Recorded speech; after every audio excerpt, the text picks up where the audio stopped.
Nigeria is in dire need of patriotic leaders at all levels, leaders who will make national development their priority. Concentrate on telling the electorate what you intend to do when you get into office. Focus on making your vision clear to the electorate. Don't engage in verbal abuses, fake news or speeches. Keep dealing with issues that will bring progress. You win the hearts and minds of the people by being above board, by being civil, patriotic, and showing empathy. Let's join hands to make the 2023 elections peaceful. A message from the National Orientation Agency.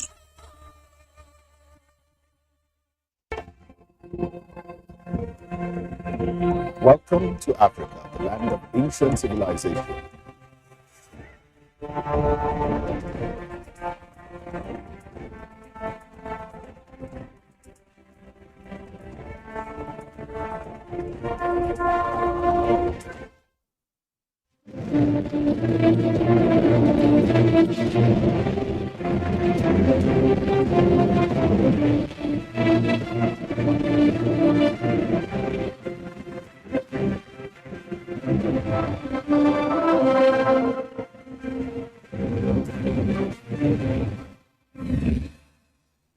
Hello, welcome to News on NTA International. I'm Nancy Godi Angonihu. On sign language is Franklin Emmanuel. First, the headlines. Federal government strengthens measures to contain criminal activities undermining national security. Nigeria commits to global fund for fighting against HIV/AIDS and other world's deadliest infectious diseases. Plus, Sri Lanka swears in newly elected president, just as Italian Prime Minister resigned.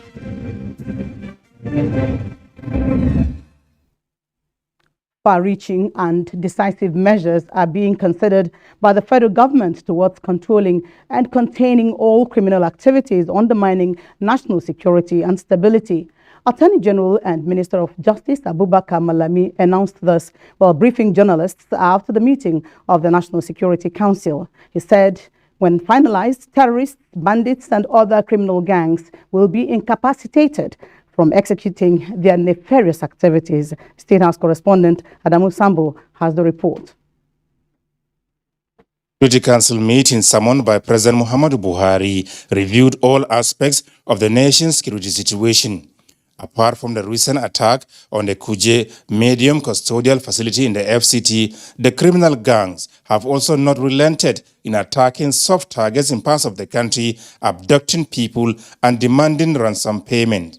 We had extensive discussions on every aspect of issues concerning security and insecurity in Nigeria. It shows the concern and the commitment of the federal government to the security of the Nigerian people. That I must emphasize. Consequently, far-reaching resolutions were developed for consideration arising from the issues critically analyzed. These include the possibility of restricting the use and distribution of motorcycles as the most logistical means being deployed by terrorists, as well as the suspension of mining activities as possible sources of terrorist financing. The major consideration and the basis for determination of productivity or otherwise is the national interest. We are Nigerians because Nigeria as a country exists. And any issue that at the end of the day will translate to threat on the national security, corporate existence of a country requires for certain sacrifices. So regardless of the means that is being considered for perhaps a possible banning, provided what matters is a sacrifice that will see us through addressing the security challenges, I think no sacrifice is too big as far as that issue is concerned. And above all, if you are talking of perhaps banning the motorcycles, for example, I believe the component or perhaps the number of people that could be using the motorcycle in Nigerian state may not be up to 20% of the Nigerian population. So if the 20% of the Nigerian population is called upon to now make certain sacrifices for the purpose of addressing a challenge, a security challenge that is all-pervading, affecting over 200 million Nigerians. That sacrifice, to my mind, is indeed a sacrifice worthy of being considered. In the meantime, the Interior Minister, Rauf Aregbesola, confirmed that interim report in respect of the ongoing investigation of the attack on Kuje Custodial Center has been forwarded to President Muhammadu Buhari. We identify all those whose action or inaction led to that unfortunate incident. Whoever was responsible for the failure of defense and security and the breach of that institution or facility will face the consequence. Mr. President has specifically made mention of the implication of these threats to famine in our country. And he has directed government should take all technological and administrative measures to ensure that our farmers do actually go back to their farms to ensure that we have food in this country to eat and to export. The National Security Council meeting was the second in 2 weeks and fourth in the year 2022. From the State House, Adamu Sambo, NTA News. Now, to give quality Medicare to military personnel, especially those in the front line of fighting insurgents, all health facilities under the Ministry of Defense are to be upgraded. Defense correspondent Ismail Musa reports that this is in line with presidential directive to reform the military in all aspects. Nigeria is confronted with emerging and dynamic security challenges in different parts of the country, with the military involved in internal security operations. The quest to suppress these threats requires a highly motivated military, so immediate reforms in the Ministry of Defense has taken off, commencing with the health sector. The essence is to review the state of our facilities, medical personnel, inadequate equipment, and the parallel health care delivery services with a view to upgrading our facilities, recruiting more personnel, and to boost the morale of the armed forces and the civilians alike. We are focusing on operational efficiency in order for us to reposition the armed forces health facilities for optimal performance and operational efficiency. We are looking at where we have well-trained, skilled, and motivated workforce with ability to interact across the services. And for us that we can engage. To the Chief of Defense Staff, health is a critical component in boosting the morale of a military personnel in achieving success on the field. The most important of the three components of warfighting is the moral component. The conceptual and the physical can only be possible if the moral component is right. And critical to this is healthcare, the emotional well-being of our personnel. The reform entails general review of the military health system and facilities with a view to upgrade the system in line with global standard. In Abuja, Ismail Musa, NTA News. And now we look at environment matters. Recognizing the rights of indigenous people, experts say is crucial in all nature conservation efforts. Onengie Fineface reports on this as the thematic focus at the ongoing African Protected Areas Congress in Kigali, Rwanda. Science has acknowledged that indigenous people protect biodiversity better than protected areas. Yet, they are often excluded from the management and control of conservation programs. Indigenous people are also said to be the most impacted by the creation of protected areas, facing forced eviction, resettlement, and criminal invasion. Research shows conclusively that deforestation rates are far lower in territories where these communities have their collective land rights and the freedom to protect their natural resources using their traditional knowledge. Stakeholders at the African Protected Areas Congress in Kigali want a shift in the paradigm to one that upholds the rights of indigenous people and taps from their wealth of experience in conserving natural ecosystems and expanding protected areas. Current models for creating protected areas threaten the dispossessed indigenous people of their lands, limit access, impose restrictions on livelihoods, and interfere with the intergenerational transmission of knowledge, violating right to autonomy, security of land, tenure, and self-determined development. It is therefore imperative that African governments uphold the rights of indigenous and local people for the promotion of good governance and equity in the management of protected areas and the resources therein for the country's benefits.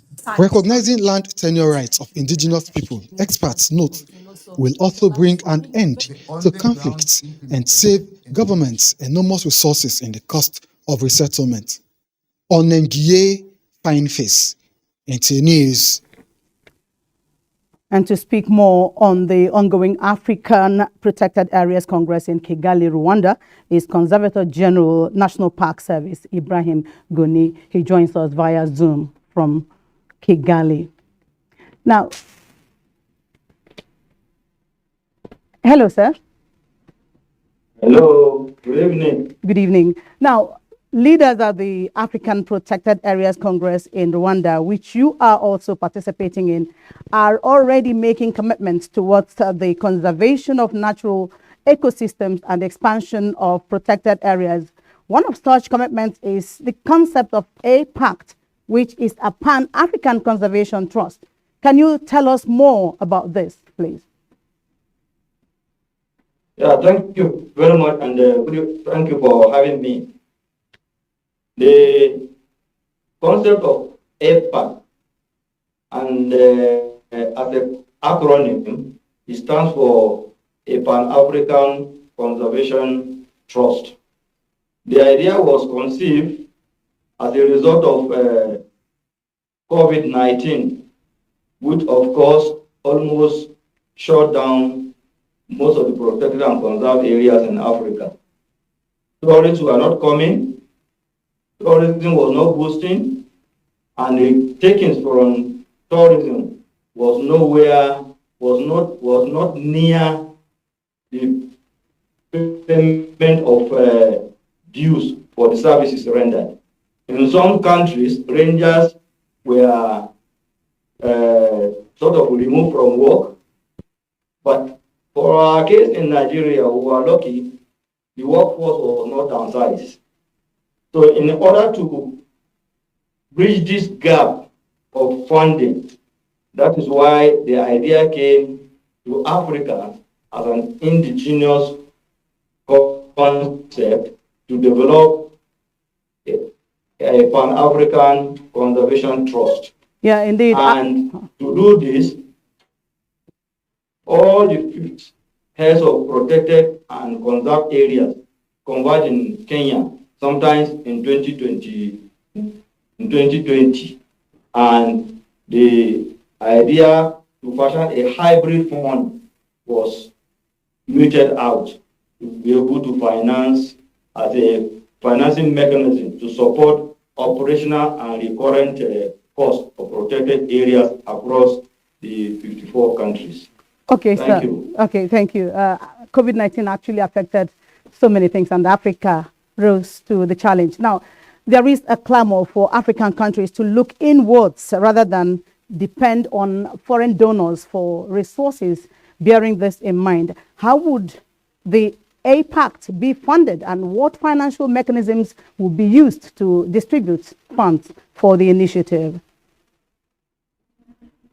Thank you very much. Like I said, Apac is a hybrid mechanism consisting of three components. You have the endowment, you have the rolling or sinking fund, and you have the investment fund. These funds will support the public, the community, the indigenous, and private entities where these parks and other conserved areas are located. The source of it is a funding mechanism that will complement other sources of funding. Most African countries, protected areas and conserved areas are funded by government. So this fund is intended as complementing the efforts of government. And so that is why we said the fund is complementary and is going to act as an additional financing mechanism to existing funds supporting African protected areas. So other sources will be Africa holds about 60% of the world forest reserves, meaning that 60% of the gigatons of carbon is held by Africa. So by this, the selling of this carbon, which is part of the 2036 global goals, will actually bring a lot of money to the African countries. Other sources are going to be taxes and donors. Africa in the past has been moving from one place to the other, trying to seek for support and assistance. But with this Apac, it is hoped that African protected and conserved areas will now have a support fund that will be able to move them forward by complementing other sources that are already existing. It's not going to be a source that is maybe at loggerhead with other sources of funds, but it is going to be a support and complementary fund. Thank you so much, Conservator General, National Park Service, Ibrahim Goni, for sharing your thoughts with us. Thank you very much, and thank you for having me. Thanks. Now, Nigeria has pledged continued support to the Global Fund for fighting HIV/AIDS, tuberculosis, and malaria, which are considered to be among the world's deadliest infectious diseases. This was when a delegation of the Global Fund was granted audience at the office of the Secretary to the Government of the Federation, and Mitaire Imen was there. The other members. The Global Fund invests an average of $4 billion annually to fight HIV/AIDS, tuberculosis, and malaria around the world. Nigeria and about 80 other countries contribute huge financial resources to the Global Fund to accelerate the fight against the three diseases and also strengthen public health systems. The Global Fund's delegation is at the presidency to solicit greater commitment from Nigeria as a donor and recipient of the fund. For the last replenishment, Nigeria was kind enough to commit $12 million. We are requesting the country to step up the effort and commit at least more than 30% of that. Receiving the delegation on behalf of the Secretary to the Government of the Federation, Permanent Secretary, General Services Office, Maurice Umberi, said Nigeria would pursue portfolio optimization in order not to lose its allocations and medical supplies from the Global Fund. I will also discuss with the AGF to probably take it up with Mr. President to direct that we step up our domestic resources as requested. We'll find a way to get in touch with the finance ministry to ensure that we do the needful. We're looking to making sure that no resources are allocated to other countries that are belonging to Nigeria or were originally allocated to Nigeria. The Global Fund has so far committed $1.2 billion to fight HIV/AIDS, malaria, and tuberculosis in Nigeria. In Abuja, Mitaire Imen, NTA News. You're watching the news on NTA International. We take a break. More reports when we come back.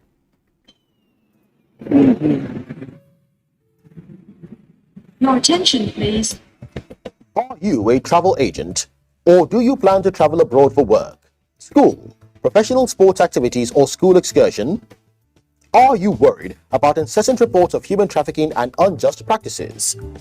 NAPTIP is here to help.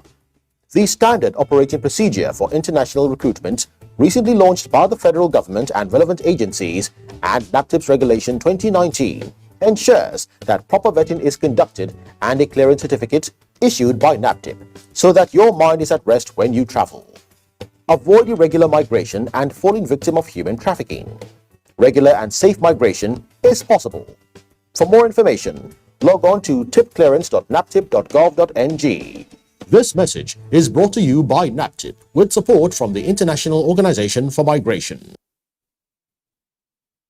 The National Broadcasting Commission has observed with concern the misuse of the airwaves to propagate incendiary materials by different groups in some broadcasting stations in recent times. while appreciating the need for educating, informing, and enlightening the public on issues bordering on our national development, the Commission wishes to seize this opportunity to advise broadcasters to be circumspect in the handling of news and current affairs programs by exhibiting the necessary professionalism. Consequently, the Commission implores broadcasters to advise guests and/or analysts on their platforms not to polarize the citizenry with divisive rhetorics in driving home their points. Ensure that every news and current affairs program conforms with the provision of the Nigeria Broadcasting Code. Take their social responsibility requirements seriously. Therefore, the Commission reminds broadcasters to be guided by the provisions of the Nigeria Broadcasting Code, especially the underlisted sections 5.3.3b. The broadcaster shall, in using political materials for news and current affairs programs, avoid hate speech, inflammatory, derogatory, and divisive remarks or allusions. 5.4.1f.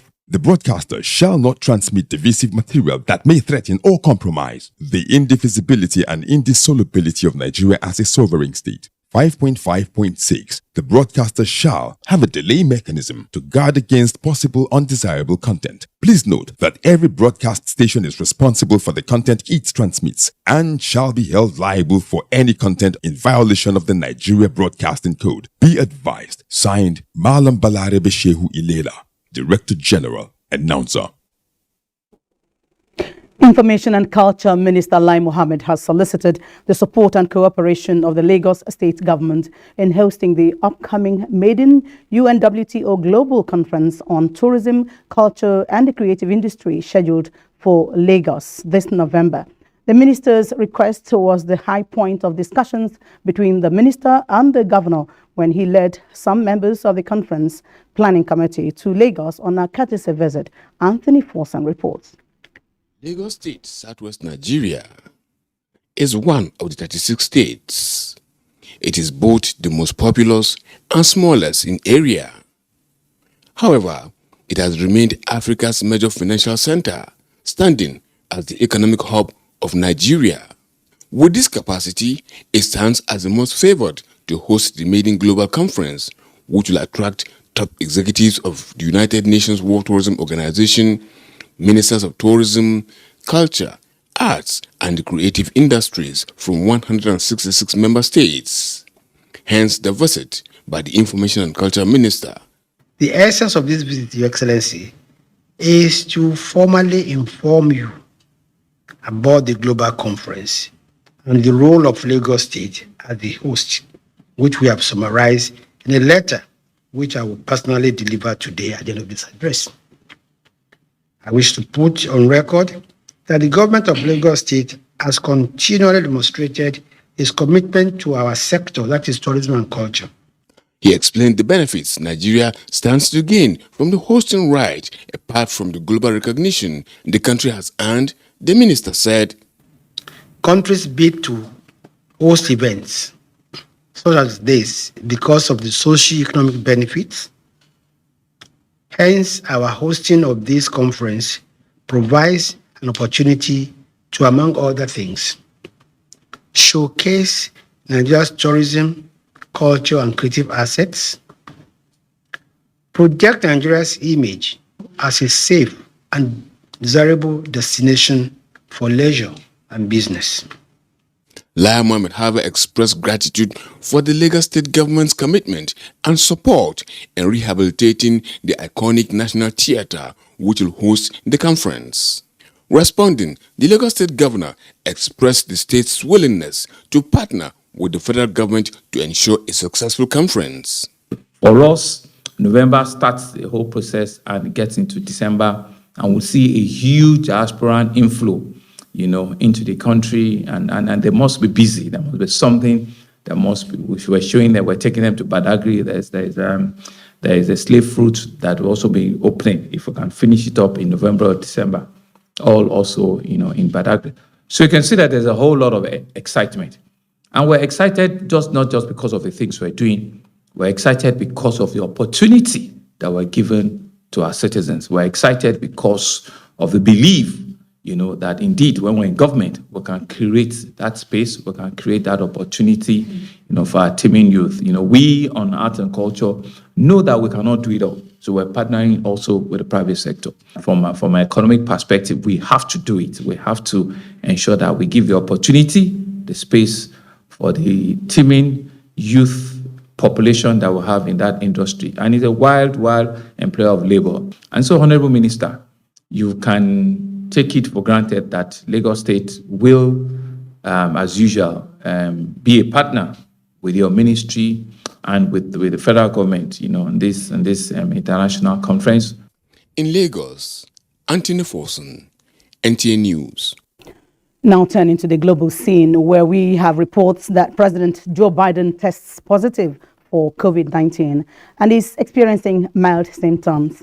In other news, Sri Lanka's newly elected president is sworn into office, just as Italian Prime Minister Draghi resigns. Over now to Justin Bem-Unyi for details.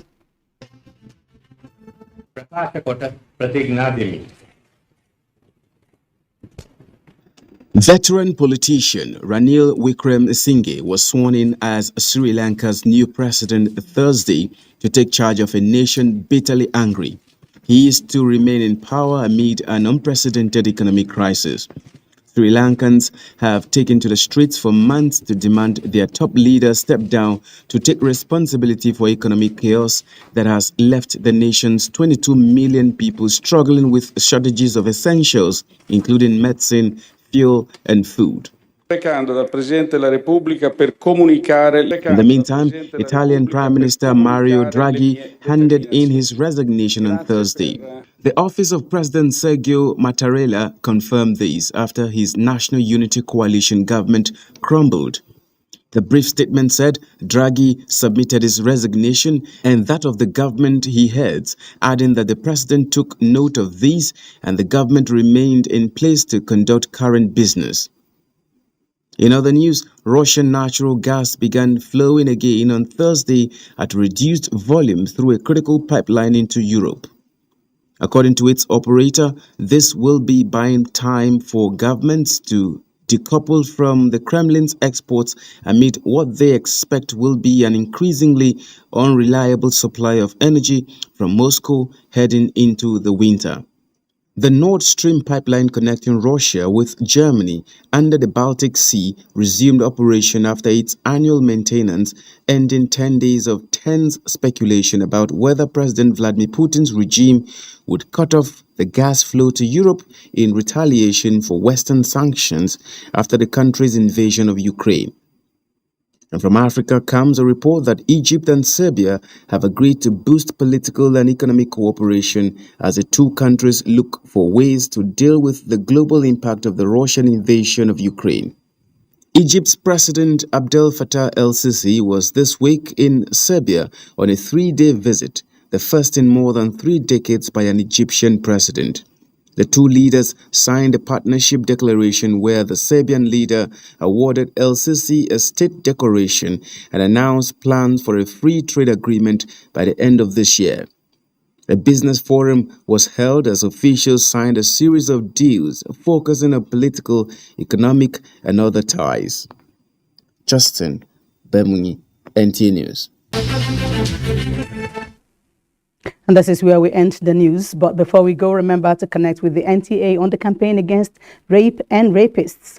On behalf of Franklin Emmanuel, who's been on sign language, I'm Nancy Godiangunihu, thanking you for watching.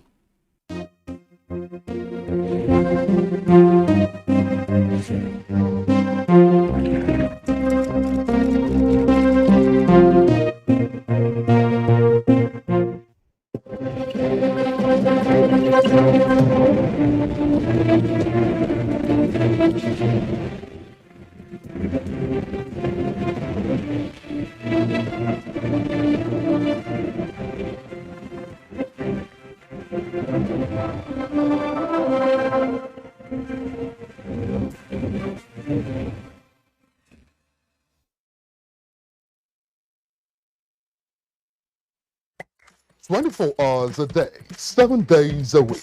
You can watch NTA International live on your TV, computer, iPad, tablet, and phone. Log on visiontv.co.uk and click on Entertainment, then NTA. You can also download the iOS or Android app on your mobile devices to watch NTA International on the go, anywhere in the world. NTA International, your window to the world.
"24 hours a day, 7 days a week. You can watch NTA International live on your TV, computer, iPad, tablet and phone. Log on to visiontv.co.uk and click on Entertainment, then NTA. You can also download the iOS or Android app on your mobile devices to watch NTA International on the go, anywhere in the world. NTA International, your window to the world.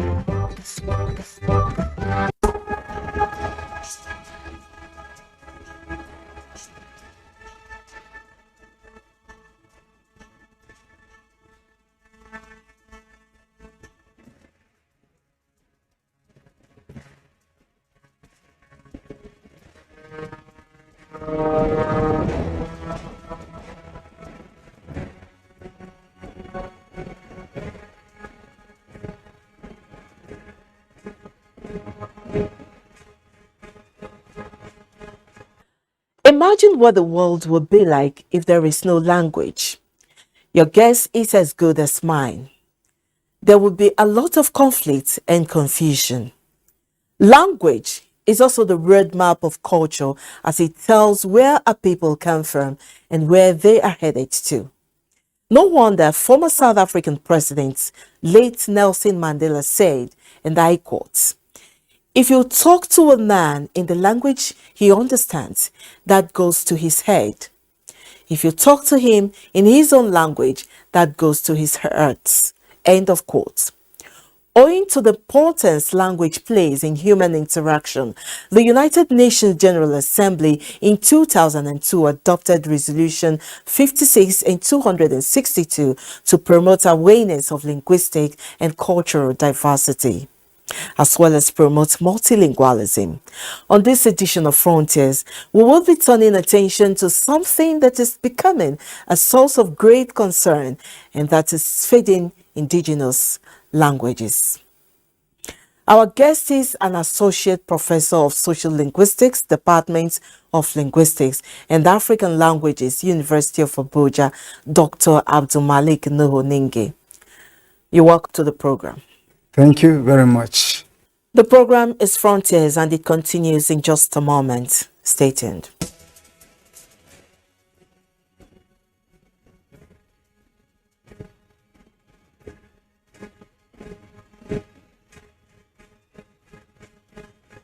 Okay, Dr. Ningi, once more you're welcome to the program. Thank you very much. Now, Nigeria is blessed with over 525 native languages. And out of this 525, already 27 are going into extinction. Why are these languages fast disappearing? Let's talk about language endangerment. What's language endangerment? Language endangerment, or otherwise known as language extinction. That's where a situation where languages die. Another thing is that the number of languages we have in Nigeria is just an estimation. We estimate, some say 400, some say 500, some, I'm hearing it from 525. But that's an estimation. Actually, languages die, according to some scholars, every 2 weeks a language dies. There are so many reasons that make so. What are these? There are many, numerous, but we can mention just a few. A language dies because of, one, the attitude we have towards our own language. 2, economic factor. 3, social factor, and so many more. What I mean by individual factor or our own reason for allowing our languages to die is because we feel sometimes socially that the language we have is inferior to other languages. I always call these languages as so-called languages of the world: English, French, German, and so on and so forth. I call them so-called because no language is superior to the other. Why? Because what language A stands for is the same with language B. If language A has 200 speakers, for example, and language B has just 2 speakers, the purpose of that language is communication. Those 200,000 will understand themselves, as well as those 2 people will still use the same language to understand themselves. But in a situation where we think that the languages of superpowers or the so-called languages of international languages of recognition are better than ours, that's where we have a problem. Today in Nigeria, we have 3 major languages. We have the majors and we have the non-majors. We used to call them major and minors, but now majors and non-majors. What are these 3 major languages? Hausa, Igbo, and Yoruba. Out of these 3, other languages that are surrounding them, which we regard as non-majors, are gradually being consumed by these major languages. Why? Because we have an attitude that those languages surrounding us are better than ours. The same thing with big languages I have just mentioned, the so-called superpower languages. French, English, German, and so on and so forth. Once, for instance, I always give this example. Once, for instance, as a Nigerian, you find yourself in Europe, spend 1, 2, 3 weeks, or maybe a year. Once you come back, you begin to change your tongue. The intonation will change. You feel that, yeah, I have crossed the shores of Nigeria. What I have found there is better. I have found myself where they use the language better than what we are using today. That is one thing. Another thing is that government will place one language above the other. Why? How? For instance, today, the language of Nigeria, the official language of Nigeria is English. Today, it is said that if your child does not have an English language at a credit level, he will not be admitted into any university. That's given advantage to English language. Whereas, if you are to teach a child using his own native language, mother tongue, the understanding will be far better than using a foreign language into the brain of the child. Like I said, there are so many factors. Individual factor, societal factor, government factor, and so on and so forth. Some are natural, some are artificial. Dr. Ningi, I would like to ask, where is the place of the mother tongue interference in native language disappearance, is it in any way one of the factors that is contributing to the extinction of our own local language, that's the English language? Yeah. Personally, I can say no. Language interference is different from one of the factors that allow a language to die. A language may only interfere when you are using the language in terms of utterances. For instance, as a Hausa man, you always hear a Hausa man say, using F instead of PP instead of F. To say people instead of people. That's interference. Where is interference coming from? Language is culture. There's no way you can separate language and culture. They are two sides of the same coin. Where you find yourself, where you grow up, where your language is being spoken, that's why you grow up with the language. How they use the language, because as an individual person, you cannot change the way they use the language. You grow up with the language, you speak the way they are speaking the language. What do you have deeply rooted into you in your own language? Because each and every language in the world has its own different, what we call terminology, phonology. Where is that phonology coming from? Where you have the speech sounds of the language. Those speech sounds are there in a native language of a speaker. Now, if, for instance, Hausa language does not have P, Hausa language does not have V, Hausa language does not have Q, it does not have Q, what it has there is what it will be using. A native speaker will be using something that will substitute those things. Little wonder you hear, like I said earlier, the Hausa man say P or V, or the vehicle has broken down, or the vehicle instead of the vehicle has broken down. That is the interference. This will not make languages to die, but rather it will affect the way a speaker of that particular language uses his or her language. So to me, I don't think interference will affect or will make a language to die, but rather it will affect the spoken environment of a particular language by a native speaker, because he has a deeply rooted manifestation in the language. As a sociolinguist, in what ways is the fading of languages affecting us as a people? Come again?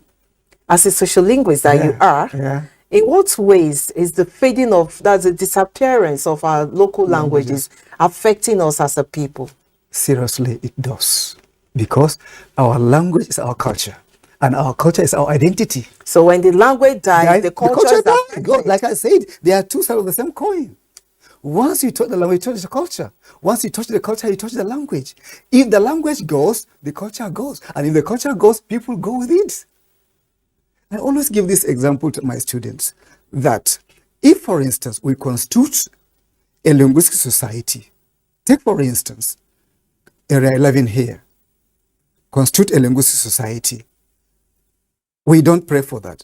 But something happens, all the speakers of the language go, or a particular language in that given area are gone, automatically they are going with the language.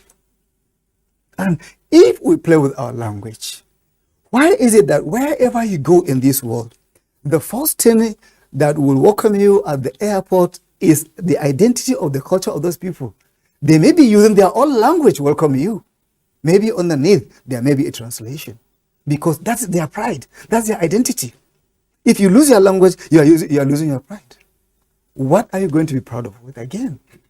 So it will affect us in so many ways. It's affecting Nigeria in so many ways, for instance. Why? When the colonial masters came in, they came with so many things. One of them is a language. They tried to push their language into us. We took the language, for instance. But do you believe that up to now, we are not completely free as a nation? Why? Because we don't have any language that's our indigenous language to be proud of. It's English all the way. Is English our own? Little wonder, the way we dress, the way we think, the way we eat will always affect us. Why? Because, like I said earlier, the language is part of the culture, and the culture is part of the language. If the language is affected, you are affected directly or indirectly. So as a nation too.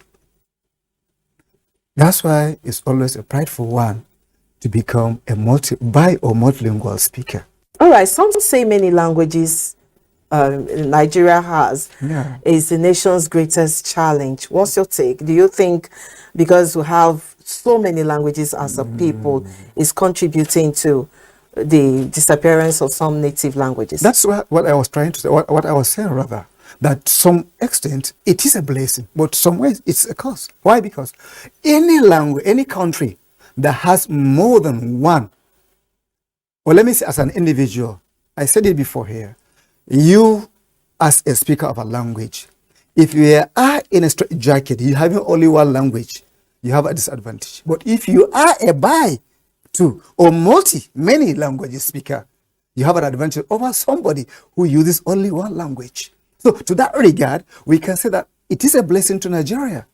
Why it is a problem is because there is what we call sectionalism, nepotism, favoritism, and whatever. Today, if I find myself in any place as a government official, top government official, and I have the opportunity to bring in somebody, that issue of nepotism is in us, is inherent in us. That after I have somebody close to me, why not bring that person to me? So with that issue, you looking at your own native people, I am looking at my own, he is looking at, she is looking at her own, that's why we have a problem. And another thing, major problem is that is one of the reasons, or major reason, why today Nigeria does not have its own lingua franca as part of, or from any of its own native languages. If we have maybe one or two, we would have said that, okay, let's take the one that is more popular and make it our lingua franca. But today, if I say, let's use, like I said earlier, we were trying to bring Hausa, Igbo, Yoruba. That's why we have Wazobia. Wa means come. Zo in Hausa, Wa in Yoruba, Zo in Hausa, Bia in Igbo language. Government was trying to see if they could harmonize the three languages to have one lingua franca for the nation, but it didn't work. Because even the language speakers themselves, they may be having problem. Problem as how? There are sections. They will be beating their chest. Today, if you ask an Igbo speaker, which of the Igbos is the standard Igbo language? The Onitsha Igbo will say it's mine. The Nsukka will say it's mine. The Disa will say it's mine. Unlike in the Hausa region, they have agreed that the standard Hausa to be used in schools as official language is that of Kano and environs. But other languages will be fighting. No, my own language is spiritual. That is within the same language. Let alone when you are using one language over another, there will be that chaos. It's always that the problem. That problem is, even today, that we are using these major languages, the owners of the minority language are always complaining.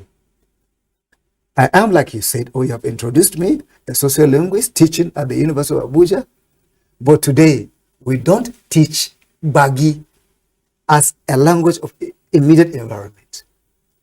If I were a Bagi speaker, that's what they've been doing. I will come and say, why are you not teaching my language when the university is located within my environment?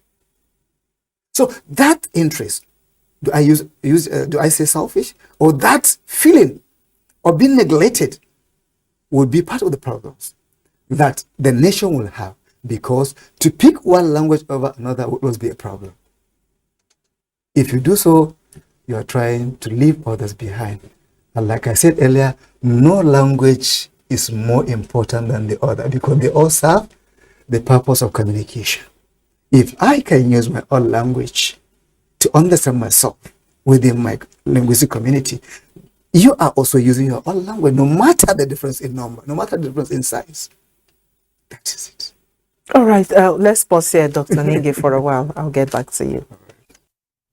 The program is Frontiers, and the focus is fading indigenous languages. We will take a break now. Please stay tuned.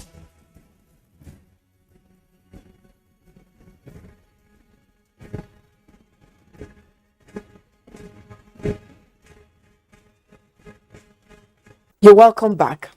Now, you've tried to establish some challenges facing the development of these languages, but there are still some major obstacles towards these developments. Could you please shed some more light on that? Obstacles, like I said, they are numerous. There are many. One, if a language, for instance, is not being taught in school, it has no orthography, that writing system, that language will never develop. If a language is not being used in school, that language will never develop. If the owners of the language feel that their language is inferior, they are not using the language wherever, they are not proud of the language, that is part of it. If a government places a priority over one language, that's another issue. So, like I said, there are many.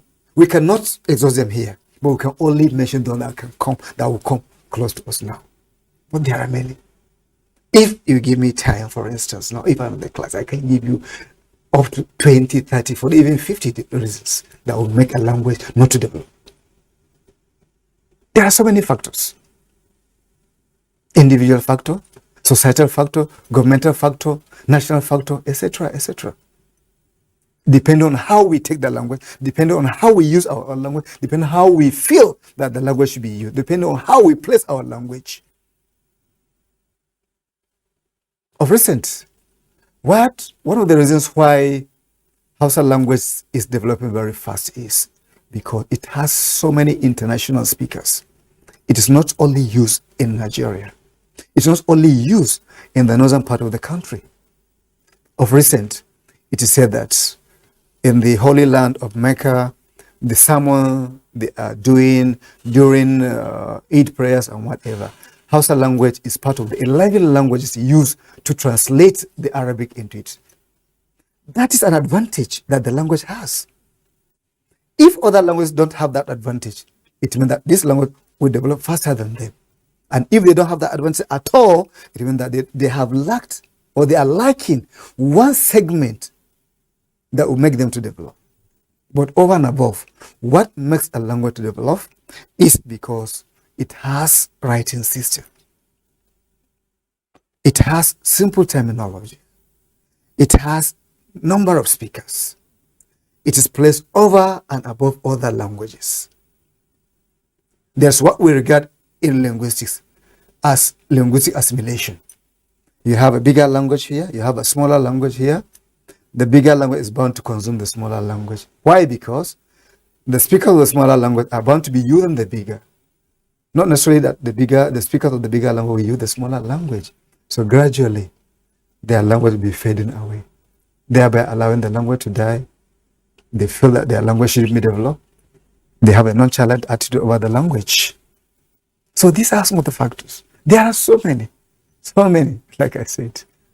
All right, in the law of assimilation, just like you mentioned, where the bigger language is swallowing the smaller languages, with this in mind, do you think it will be healthy for Nigeria to have an indigenous national language like it is obtainable in some countries in the world? Yeah, it is. It is good for Nigeria to have an indigenous language as lingua franca, as an official language. But the issue is what I have told you earlier. The feeling of being neglected by the owners of or the speakers of minority languages. You, as a government, you are there to carry everybody along. If today, like I said, I give an example of Wazobia, trying to harmonize the three. The speakers of the other minority languages did not keep quiet.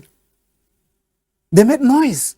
Why are our languages being neglected or abandoned? Are they not part of it? But even then, like I said, within a language, intra-language, you have a problem. Which area is having the standard language? It's good for Nigeria to have indigenous language, like I said, as a lingua franca. We can take more than one. There are so many countries that use more than one as an official language.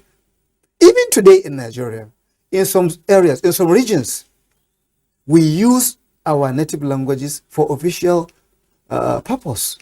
For instance, it's allowed that as a Hausa man, if you are a member of a state assembly, you can communicate using the Hausa language if you are in Northern. If you are in the East, you can use Igbo language. If you are in the West, you can use Yoruba language. If this is allowed, without ground rules. But it will not come immediately. The issue of language planning, the issue of language development is not an immediate project. There's an interesting thing I've just remembered now of recent. You may know that before now, there was nothing like a national policy on languages. We only had national policy on education. But recently, government feel it is good to have a national policy on Nigerian languages. With this, each and every language will have the strength to feel that, yes, it can come out, we can use the language. Maybe this is a step forward to think of getting an indigenous language as a lingua franca. It's a good thing, but it's a very Herculean task. But like I said, it's not something that you can think of today and think of using it tomorrow. It will take a long way. Those countries that are using or having their languages as their local language, a lingua franca, or native language, a lingua franca, or indigenous languages, so to say, it took them a long time to do that. All right, Dr. Ningi, just a quick one before I let you go. How can our indigenous languages be preserved? So many ways. 1, individual interest. 2, through workshops. 3, through conferences. Using the language in schools. Using the language in social media. Using the language in places like yours. I think I remember NTA has NTA Hausa, NTA Igbo, NTA Yoruba. These are some our of the language channel. Yes. These are some of the ways we can use to preserve the language. But over and above, initially, is to develop an orthography for a particular language. Once you have that, you will now try to document the language. Once you document the language, no matter the situation, that language is being preserved. No matter how long it takes, some people will come and find that language and use it. Like issues that we've said that affect languages, these two, we have so many of them, so many ways that we can use to preserve the language. It is said that use your language or you lose it. All right. If we use our language, we are preserving our language. Okay. Thank you very much, Dr. Ningi. It's our privilege to have you in our studio. Thank you for sharing your thoughts with us. It's my pleasure. We have been looking at fading indigenous languages, and our guest has been an associate professor of social linguistics, Department of Linguistics and African Languages, University of Abuja, Dr. Abdulmalik Nuhu Ningi. I am Obiageli Ugoke. Thanks for your time.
is fuel that fires up our soul. Today, African music has a dominant place on the world map. This massive music movement creating waves across the globe. I have seen the evolution and the growth of this industry. But every movement starts with a story, and the best place to start any story is at the very beginning. It's primordial energy that can only have come from Africa. From dusk to dawn, 24 hours a day, NTA International is with you. In your living room, office, and everywhere, anywhere. We provide the company you desire in terms of balanced and up-to-date news, programs, and the best of entertainment.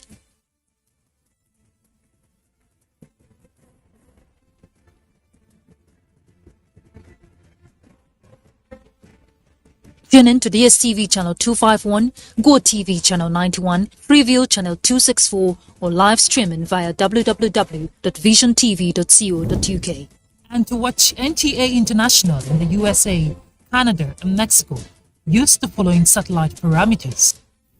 You can also see us on Facebook and YouTube for quality content on the go. NTA International, Africa's window to the world.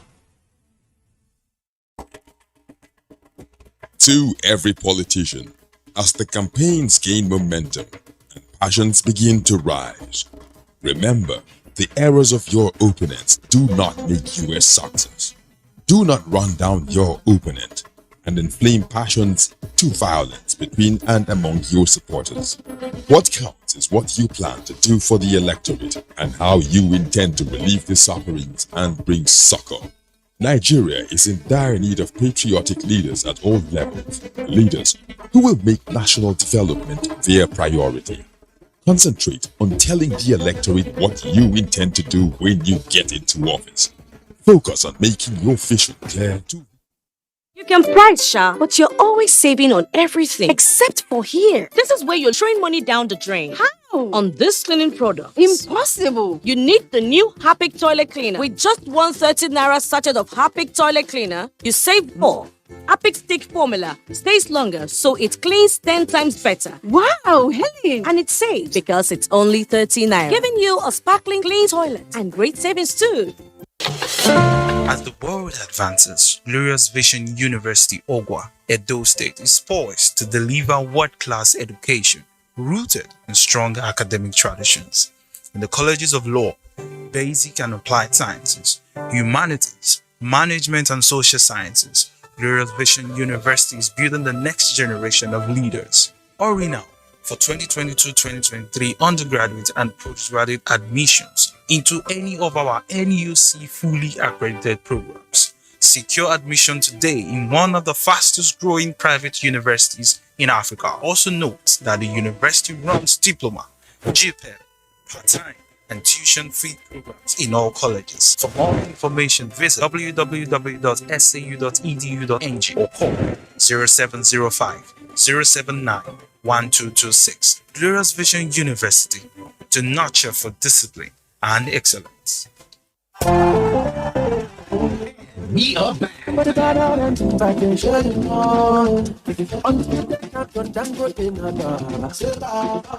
Dangote Bag of Goodies Season 3. Yes, spell Dangote and become a multi-millionaire. Category 1, pick up the scratch card in bags of Dangote cement and win instantly. Category 2, pick up the scratch cards in bags of Dangote cement to spell DANGOTE and qualify to win a $1 million star prize. Category 3, pick up the scratch cards in bags of Dangote cement to spell DANGOTE and qualify to win $5 million mega star prize. When you pick an alphabet with an eagle, one of the alphabets must carry the Dangote Eagle logo for you to win the mega star prize.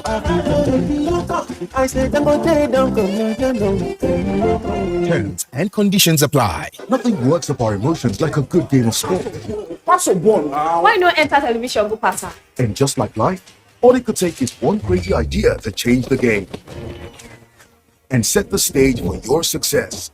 Okay, guys, listen. We have to tighten our defense. You, make sure you pass the ball.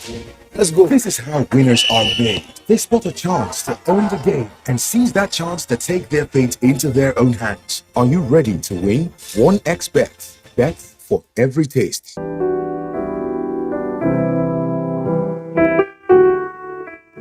The end of a captivating production.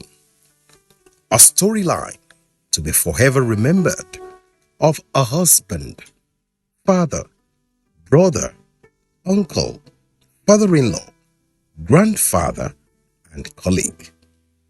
Mr. Wale Fano, also known as Uncle Wells. He died on Friday, 10th of June, 2022.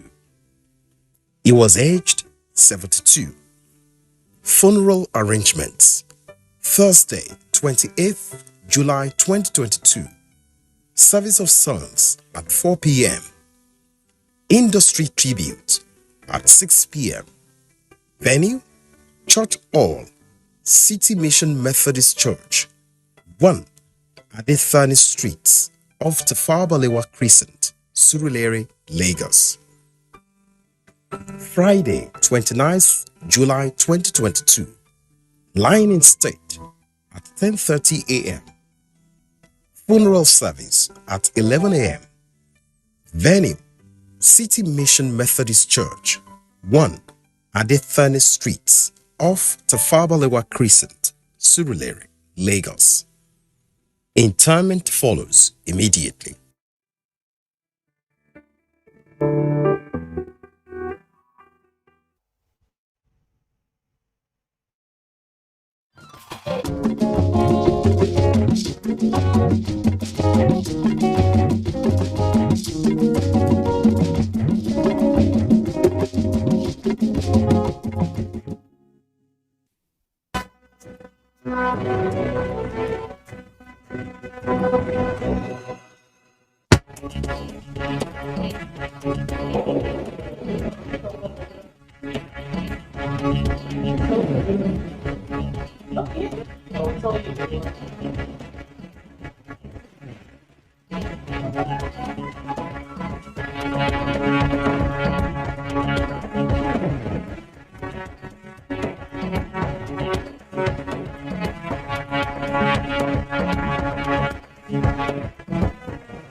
It is far beyond our expectation. It's the surface way of owning a house. My mouth is full of appreciation to Federal Mortgage Bank.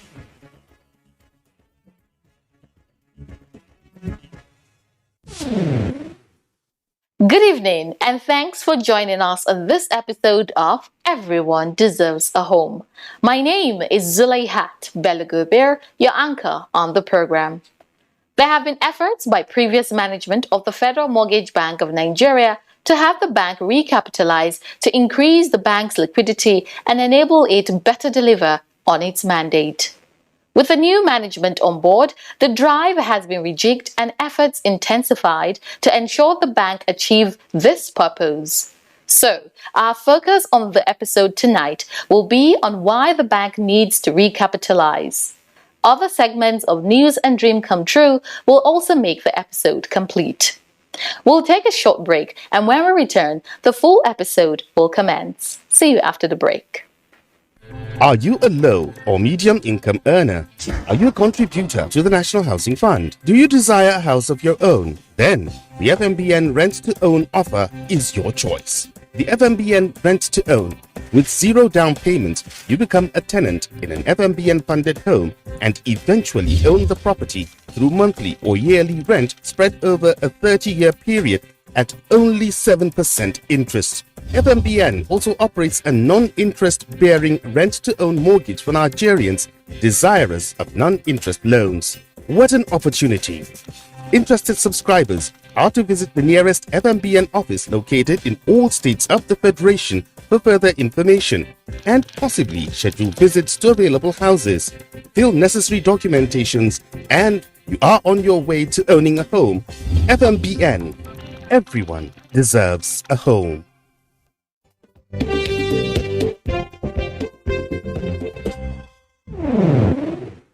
Welcome back.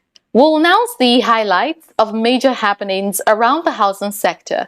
And in the lineup, Ministry of Works and Housing welcomes new Minister of State. Don't go away as we bring you details of these and other stories.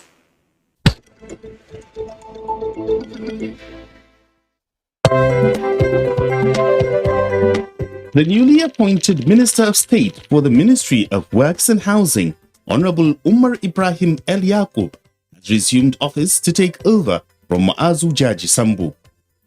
Speaking during the handing over ceremony, which took place recently at the ministry's headquarters, the new minister commended the federal government for the tremendous success recorded in siting housing projects across the country.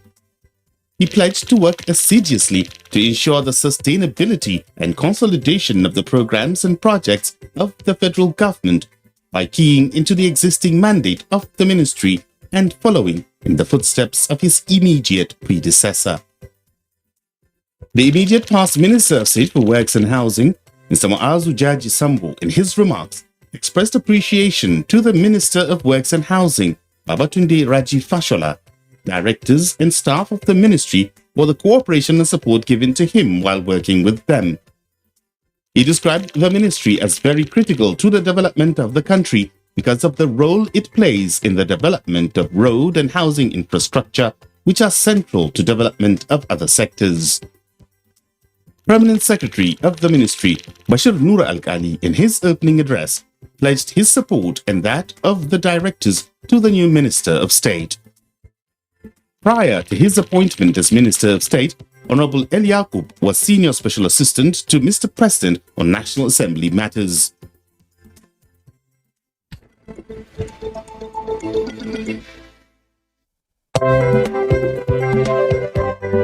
With a plan to kickstart the demystification of the National Building Code, the Lagos State government has engaged professionals of the built environment on their expectations of the process. Commissioner of Physical Planning and Urban Development, Dr. Idris Salaku, during a sensitization workshop for professionals in the built environment, said that the workshop is in continuation of the ongoing process of engaging different sections of stakeholders for their contribution into birthing a collectively owned Lagos State Building Code for the benefit of all. Salaku added that the move to domesticate the National Building Code was as a result of the appeal from professionals for its adoption in regulating the Lagos State built environment. The Commissioner also noted that the successful domestication of the National Building Code and the evolution of the Lagos State Building Code will be recorded as the first by any state of the Federation. Permanent Secretary, Works, Mr. Adebayo Odusanya, who represented the Special Advisor, Works and Infrastructure, Mrs. Aramide Adeyoye, urged professionals to adopt the code by putting it into use once it becomes operational. Also speaking, Chairman, Lagos State Institute of Architects, Mr. David Majokodomi, said the exercise was all about building regulations which professionals must adopt in the 4 stages of construction.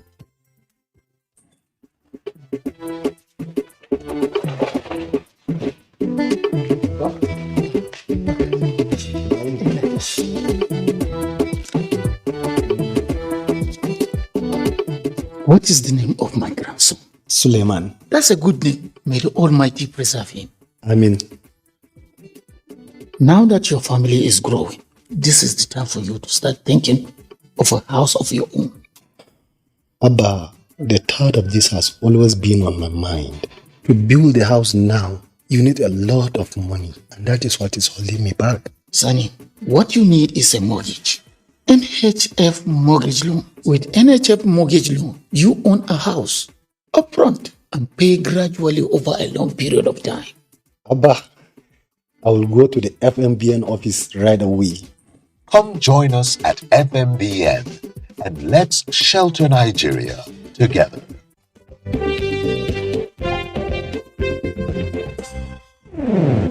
Thanks for staying with us. Since the new management came on board, various stakeholders have identified with the bank. The call from the new management is for these stakeholders to support the bank in its recapitalization drive.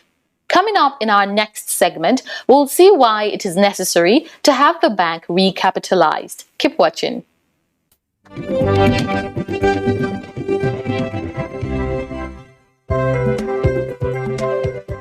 The Federal Mortgage Bank of Nigeria's mandate is to collect, manage, and administer the National Housing Fund.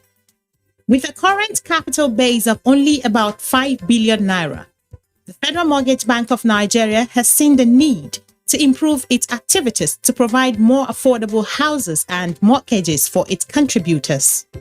We must note that the Federal Mortgage Bank of Nigeria is the only wholly owned government finance institution addressing the housing finance needs of Nigeria. So that makes it a very significant institution. And what it means is that the stronger the Federal Mortgage Bank of Nigeria is, the better that it can be in a position to mobilize resources for housing finance. Why is there a need to recapitalize? There are a number of reasons why the Federal Mortgage Bank of Nigeria needs to be recapitalized. The first issue is that of to meet regulatory requirements. We are a financial institution. We are regulated by the Central Bank of Nigeria. And the Central Bank of Nigeria has minimum requirements in terms of what levels, different categories of financial institutions, whether you're a commercial bank, whether you're a development finance institution like Federal Mortgage Bank of Nigeria, whether you're even a microfinance bank. So there are various categories or levels of capitalization required. So for us as an institution, we also have regulatory requirements which needs us to be recapitalized to a certain limit. That's number one. Beyond that, secondly, as a financial institution, we collect NHF collections and we make use of those proceeds to create loans and give advances to a lot of Nigerians. So what that means is that we take on a lot of liabilities in terms of savings and we create risk assets in terms of loans that we give out. And because of that level of risk in operations, we need capital. For any institution or for any organization or any company, capital is like your foundation. It's like what you can fall back on when you have probably a bad year or you have a profitable business. You could always fall back on your capital as a buffer. The target for the Federal Mortgage Bank of Nigeria is to recapitalize its liquidity to the tune of 500 billion naira, and there's a plan to raise it over a period of time. We are looking at a target of 500 billion naira as an endpoint capitalization level for the bank. We don't need to raise it in 1 day or 1 year. It could be graduated over a period of time. And we're also looking at a combination of both equity and debt capital as well to comprise or consist of the 500 billion. So the debt could be raising by way of raising bonds or other form of capital market, long-term loans, or other capital, issuances, capital market products on to the public or to interested institutions to subscribe to, so that we can attain that level of capitalization. The advantages are far-reaching as the bank will be enabled to generate more funding for its activities. With your level of capitalization, you are able to take on 10 times obligations. So imagine FMBN were capitalized to about 500 billion, for instance. What it means is that we now have the capacity to raise capital or to attract both local funding and even offshore funding to a limit of 5 trillion. So imagine a whole bulk of 5 trillion being used to provide houses, affordable housing and mortgage financing for Nigerians. So that is why it is very critical that we must attain that level of capitalization. The managing director of the FMBN, Madu Hamman, has taken the advocacy to various stakeholders to support this cause.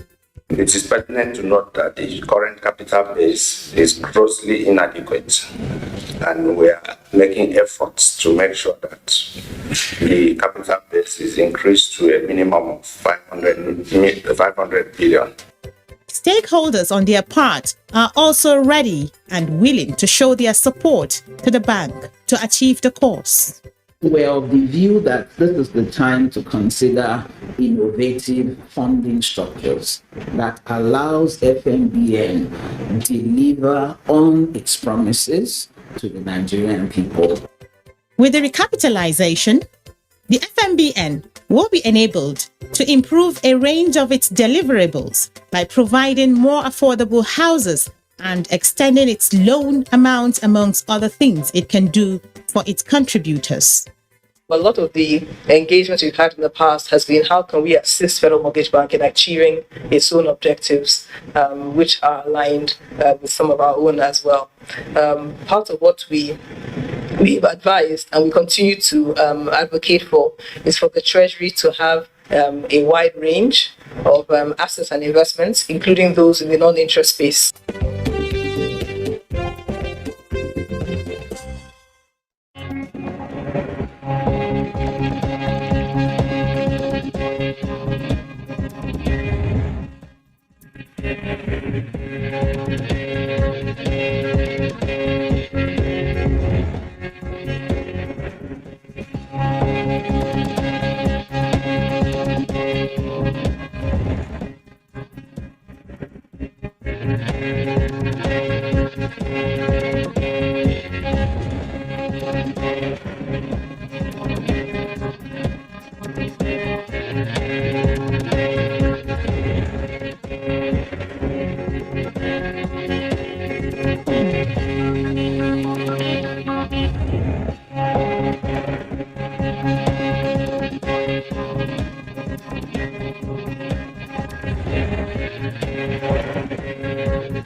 If you're just joining us, you're watching Everyone Deserves a Home, a program showcasing the activities of the FMBN as it strives to provide affordable homes and mortgages for ordinary Nigerians.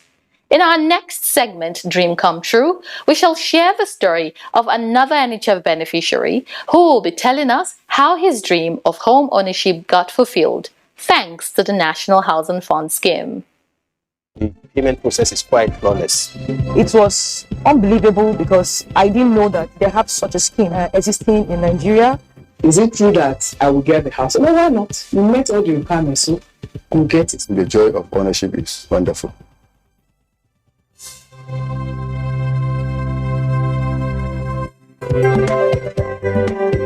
Umar Mohammed Tanku, a civil servant, got to know about the National Housing Fund scheme through some of his friends who had benefited from the scheme.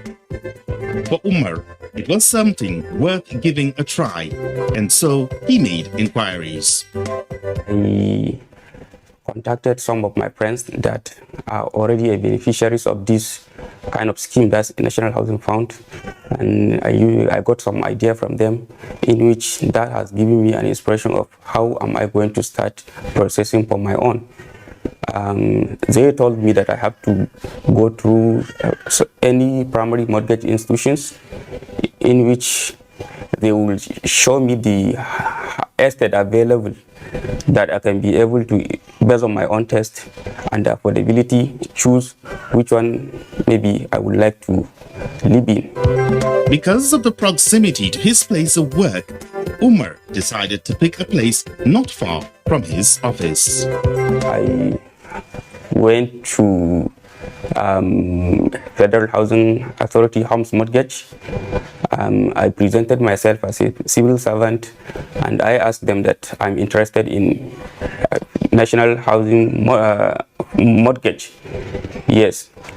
They asked me where is my preferred location. I told them that my office is in Lube, so I would like to maybe live in a kind of estate that have proximity to my place of work.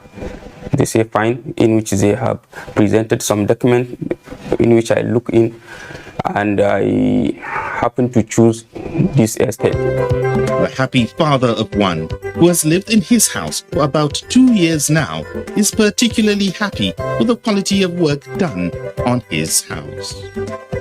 Been visiting the house, I look at the houses available by going into different flats, and I noticed that yes, the house is being built with standard building materials, in which, based on my own assessment, they are strong enough for me to start processing, and if possible, I have gotten it.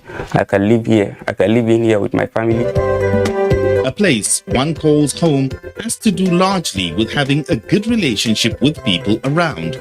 And so for Umar, having a good relationship with his neighbors is one thing that makes his stay more enjoyable in the estate. We have a very strong and mutual relationship with one another. We have a strong association in which I happen to be one of the ESCO, and we live in peace and harmony by ensuring that we set a goals that can help us boost our mutual relationship, to make sure that we ensure that we live in a very understandable way and manner, and if there's any challenges, we respond on monthly basis. That helps us to solve that kind of challenges. His call is particularly to Nigerians who are already aware of the scheme to take advantage and not doubt it. If at all they know how this system operates, they can be very interested in occupying this kind of opportunity, because it helps a lot. In fact, the kind of help that this kind of scheme is offering is beyond measure.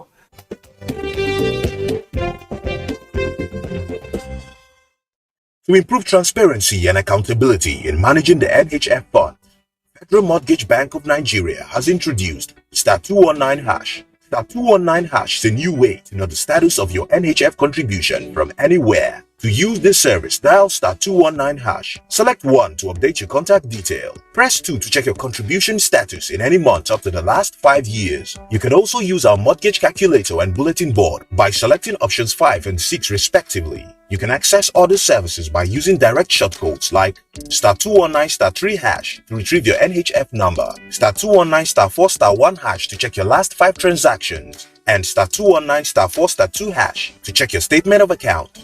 No internet connection required, and it is available on all networks. *219#. Simpler, smarter, faster.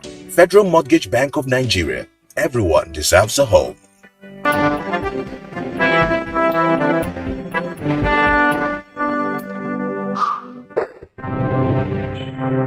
Our question for the week is, can one get an NHF loan if a primary mortgage bank is not in his or her state? We encourage contributors to approach primary mortgage banks that are closer to their place of work, so that if, for instance, you are working in Niger State and there is no primary mortgage bank in Niger, then you can come to Abuja because it's closer and approach any of the primary mortgage banks so that they can package your applications. But we have estate in most of the states of the Federation. And what we do is we encourage primary mortgage banks, wherever we have funded estate, we have a primary mortgage bank that will package applications for beneficiary of those funded estate.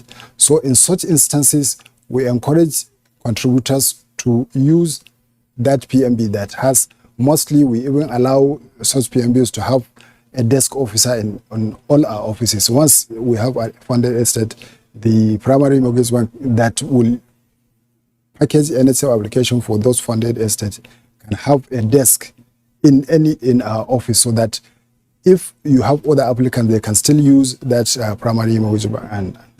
But where you don't have such, then we encourage contributors to approach a primary mortgage bank nearest to them.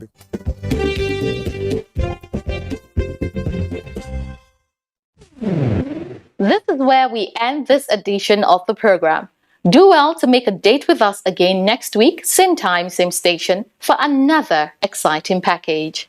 For more information about us, call the numbers currently showing on your screens or kindly visit our website on www.fmbn.gov.ng. You can also stop at any of our branch offices near you. Don't forget to catch up this and other episodes of the program on our social media handles showing on your screens. Until I come your way again next week, it's bye for now.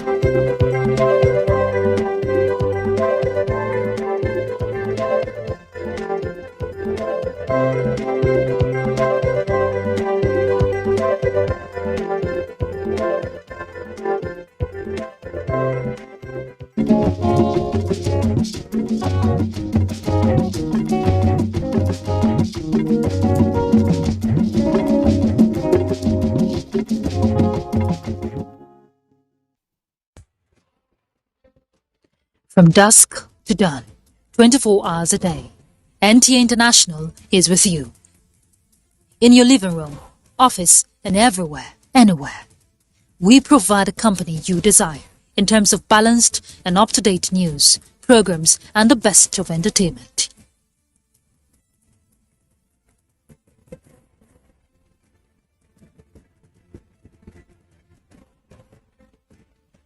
Tune in to DSTV channel 251, GoTV channel 91, Freeview channel 264, or live streaming via www.visiontv.co.uk.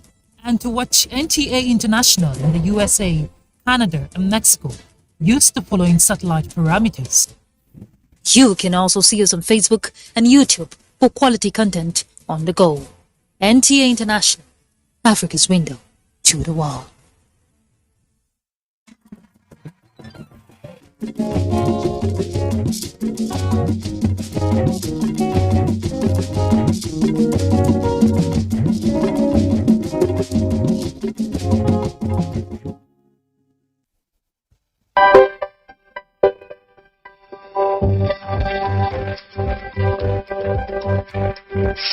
the National Information Technology Development Agency, NIDA.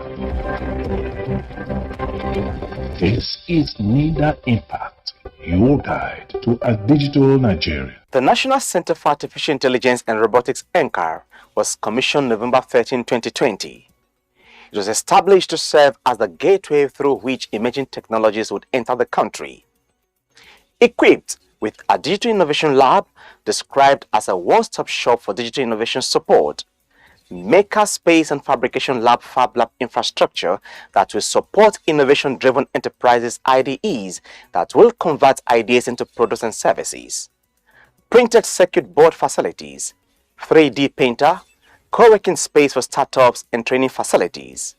The center is a carefully conceived project that will project Nigerians further into the fourth industrial revolutions, following the guidelines of the Ministry of Communications and Digital Economy. On today's episode, we're looking at the National Center for Artificial Intelligence and Robotics, NCAR, is rapidly transforming digital trends in Nigeria. I am Gabriel Onu, and this is NIDA Impact. This is NIDA Impact, your guide to a digital Nigeria. You can be part of this program by logging on to our website at www.nida.gov.ng or all our social media handles displayed right on your screen. Let's begin with what's making the news headlines this week. Professor Mike Henchy tours NIDA facilities, applauds Minister DG. NCAR hosts students of Apac Star Academy. And now the news.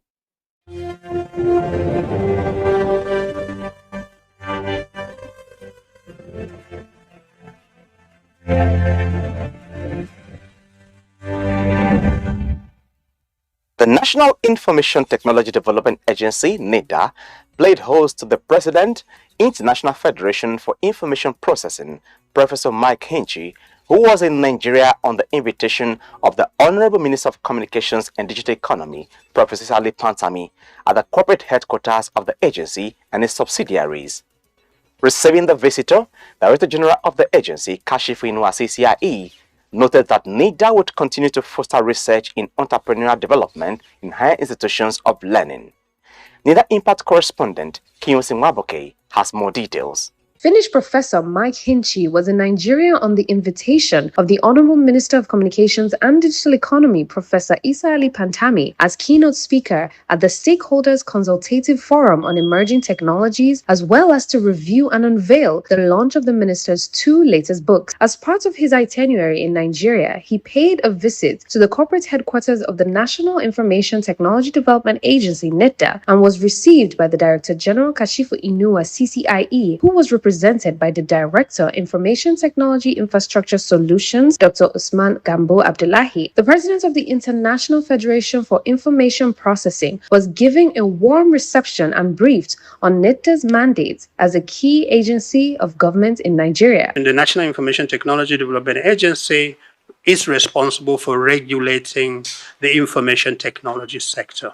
And as I said, summarize the responsibilities 3, developmental, those aspects of developmental aspects of the agency coordinates IT deployment in the country through infrastructural development, capacity building, awareness creation, all those aspects the agency takes responsible of. In his brief remarks, Professor Mike Hinchey noted that he was impressed with what he has seen, adding that Nigeria is lucky to have someone like Professor Pantami appointed as minister to head the information technology sector in Nigeria. I do think we should be encouraging the young people, and it's usually the young people have the great ideas.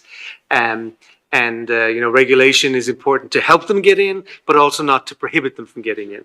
And if you spend your whole time doing paperwork and approvals, that isn't conducive to innovation. But certainly some regulation is needed to protect those who are already in the industry. After the briefing, the visitor was taken to the Computer Emergency Readiness and Response Team CERT, located within the corporate headquarters of the agency. Now, ultimately, we generate awareness, which we send out to the public to guide them, especially on commonly used password if there's any vulnerability that has been out. We post it on our MIPS. We have at least 4 sectorial sites in Nigeria. We have the Defense Space Agency. We have NCC. I think they came up this year. CBN2 is trying on their own. Then we have the National Security Advisor. So most times we share what we found with the sector. From CERT, he proceeded to the National Center for Artificial Intelligence and Robotics, NCAR, where he was received by the National Director, Engineer Yahu Garba. Engineer Garba took the visitor on the tour of the facilities at the center. So we have this chemical system. Normally we are going to use high volume. So the entire system here is about checking what we call the raw material, and we come up with something that we can.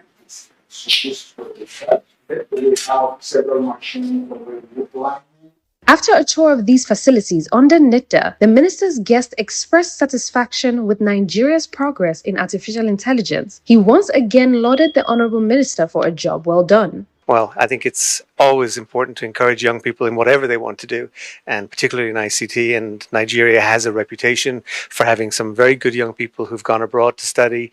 And of course, you have excellent universities here too. But it's really important to encourage not just the study and the technical side of things, but also the entrepreneurial side of things. And that's what they're doing here in the center today. Nigeria has a reputation in cybersecurity, and I think that the minister is doing a fantastic job of securing the country and providing support for doing that in all sorts of ways. The visitor, who coincidentally met some students on excursion at the center, encouraged them to strive for excellence at all times. Kinyesa Wabuke reporting for NITDA Impact. In its continuous efforts to expose young minds to the world of artificial intelligence, the National Center for Artificial Intelligence and Robotics NCAR opened its doors to students of Apac Star Academy, Maraba, who were at the center on excursion. Again, NITDA Impact correspondent Kinyose Mwaboke reports that the highly elated students were full of appreciation to NITDA for the rare opportunity.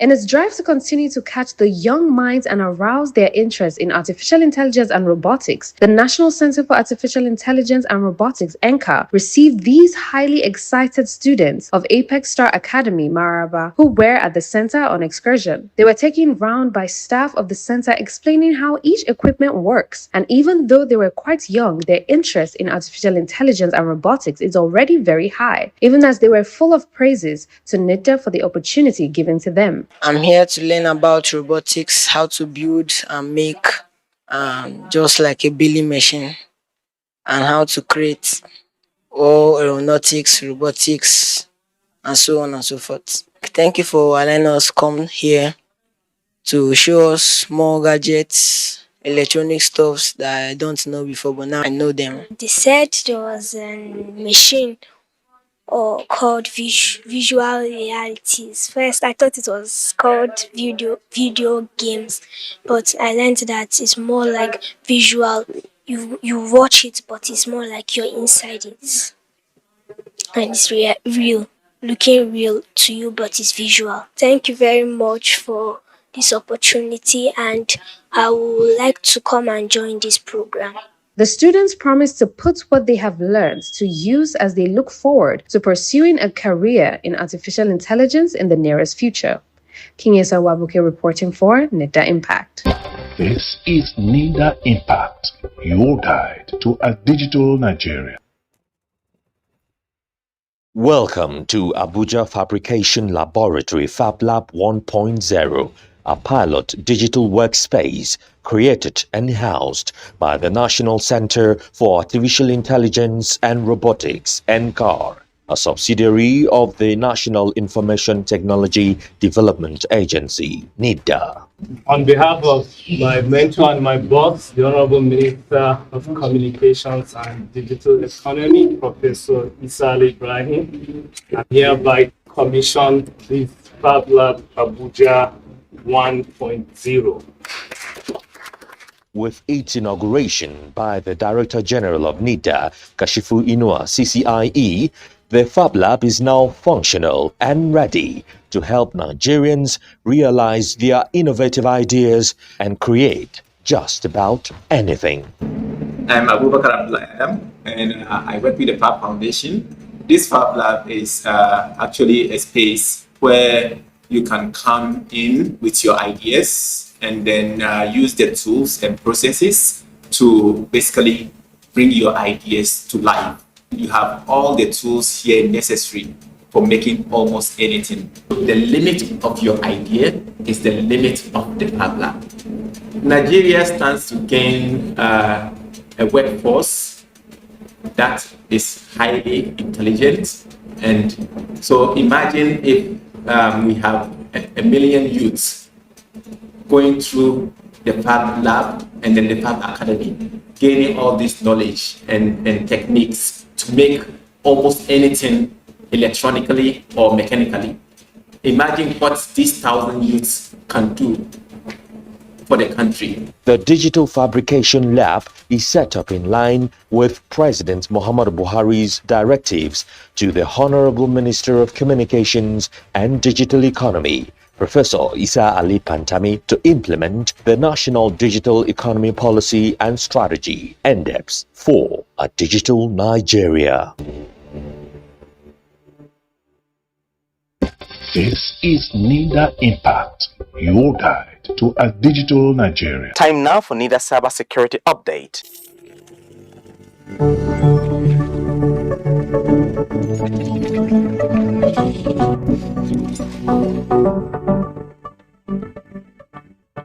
Basic tips for mobile device protection is our focus on this week's cybersecurity update. I am Mansur Aliyu Hassan, and thank you for joining us.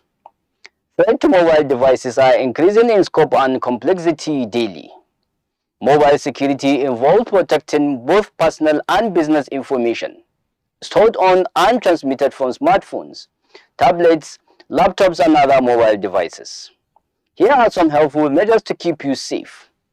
Lock devices with a PIN, password, or pattern. Ensure that your gadget is up to date. Avoid using public Wi-Fi networks. Install the bare minimum of applications and only those from official apps shops. Always log out of websites after making a purchase on an e-commerce website. Do not open email attachments or links from unknown senders. Ensure that your operating system and apps are up to date. Back up your data when not in use. Turn off Wi-Fi and Bluetooth. Maintain physical control of the device. That's all we have for you this week. Thank you for watching and good night. This is NIDA Impact, your guide to a digital Nigeria. This week's special report is on the National Center for Artificial Intelligence and Robotics (NCAR) is rapidly transforming digital trends in Nigeria. The global market value for artificial intelligence was $328.24 billion in 2021 and is projected to rise from $387.45 billion in 2022 to $1,394.30 billion by 2029, according to a report by Fortune Business Insights. Artificial intelligence is inextricably linked to robotics. The global market value for robotics was $32.32 billion in 2021 and is projected to reach $88.55 billion by 2030, according to Globe Newswire. So let us have a deeper understanding of artificial intelligence and robotics. Artificial intelligence is the simulation of human intelligence processes by machines, especially computer systems. Robotics, on the other hand, is an interdisciplinary branch of computer science and engineering. Robotics involves design, construction, operation, and use of robots. The goal of robotics is to design machines that can help and assist humans. In Nigeria, the National Center for Artificial Intelligence and Robotics, NCAR, was commissioned November 13, 2020. It was established to serve as the gateway through which emerging technologies would enter the country. Equipped with a digital innovation lab described as a one-stop shop for digital innovation support, market space and fabrication lab, Fab Lab, infrastructure that will support innovation-driven enterprises, IDEs, that will convert ideas into products and services, printed circuit board facilities, 3D printer, co-working space for startups, and training facilities. The center is a carefully conceived project that will project Nigerians further into the fourth industrial revolution, following the guidelines of the Ministry of Communication and Digital Economy. Today, NCAR is a fully functional subsidiary of NIDA, and it is setting the pace for the development of indigenous digital capacities in emerging technologies. The center focuses on three key areas, namely research and development for emerging technologies, capacity building and collaboration, and partnerships for national interests, thereby coming up with ideas that will impact the country positively, bringing about growth and development. The center is presently into research-related artificial intelligence and deep enforcement learning, cumulated imperial networks, deep and machine learning, autonomous vehicles, drones, and collaborative robotics that can operate autonomously to achieve certain goals and objectives. NCAR sets the bar high for itself. It is currently working on a health-based product, which is a platform utilizing both hard and software capabilities to allow proliferation of telemedicine across remote and rural areas due to limited numbers of doctors in the healthcare sector for easy accessibility through online medium to boost the healthcare sector of the country. NCAR has also been of immense benefit to the Africa Center for Excellence on Technology Enhanced Learning, ACETEL, of the National Open University of Nigeria now. ACETEL's internships started with master's degree programs in artificial intelligence, cybersecurity, and management information systems. The Learning Center has partnered with NIDA and NCAR for internship placement of their postgraduate students. The internships typically last between a month and 3 months. The 2021 edition of the Science, Technology, Engineering, and Mathematics STEM Boot Camp for Kids, SB4 Kids, was a 2-week program for kids in STEM and is expected to be replicated every year. Participants were immersed in various activities, thereby learning various technologies and skills ranging from artificial intelligence, AI, robotics, drones, coding, virtual learning, VR, 3D printing, and digital communication. The Idea Hatch or iHatch Startup Incubation Program is also an exceptional program organized by the Center in partnership with Japan International Cooperation Agency, JICA. The program is a 5-month hands-on digital impartation program developed to refine the business model of Nigerian entrepreneurs through a series series of mentoring, lectures, and boot camps aimed at forming scalable business models in Nigeria. Testimonials from iHatch already give credence to the fact that it is an initiative bound to hasten and deepen the performance and functionality of distinct digital ecosystems in Nigeria. The objectives of iHatch are to offer support to entrepreneurs that use creative commercial services and products to address social challenges, create and expand model incubation programs to other states in Nigeria, strengthen the technology ecosystem in Nigeria by focusing support on selected IT sectors, establishing connections between the startups and investors/corporations, and boost the number of successful businesses to improve employment rates. But these are only a few of the milestones covered by NCARE. The SPV has shown significant interest in developing the digital capacities of young people in Nigeria, as visitations of different schools to the center are commonplace. The NIDA DG Kashfu Inuwa CCIE predicted the progression of artificial intelligence and the immense contribution it will make to the Nigerian economy. The DG predicted that AI will add $20 to $60 billion to the Nigerian economy, as the technology has the potential of adding 5 to 15% to GDPs of developing countries and 20 to 25% net income to the GDPs of developed countries. With the National Center for Artificial Intelligence and Robotics and cross-cutting networking and ideation of the Office for Nigerian Digital Innovation, ONDI, Nigerians from all walks of life only need to apply themselves and benefit from the enormous opportunities in artificial intelligence. This is NIDA Impact, your guide to a digital Nigeria. Peace is slow internet connection. It is often said, no internet, no work. A slow internet connection can be remarkably frustrating. We are currently seeing an increase in the number of people working from home and relying on their own internet. There are certainly going to be problems with connection from time to time. There are several different ways you can resolve this problem, and here are 3 most common things that you can do.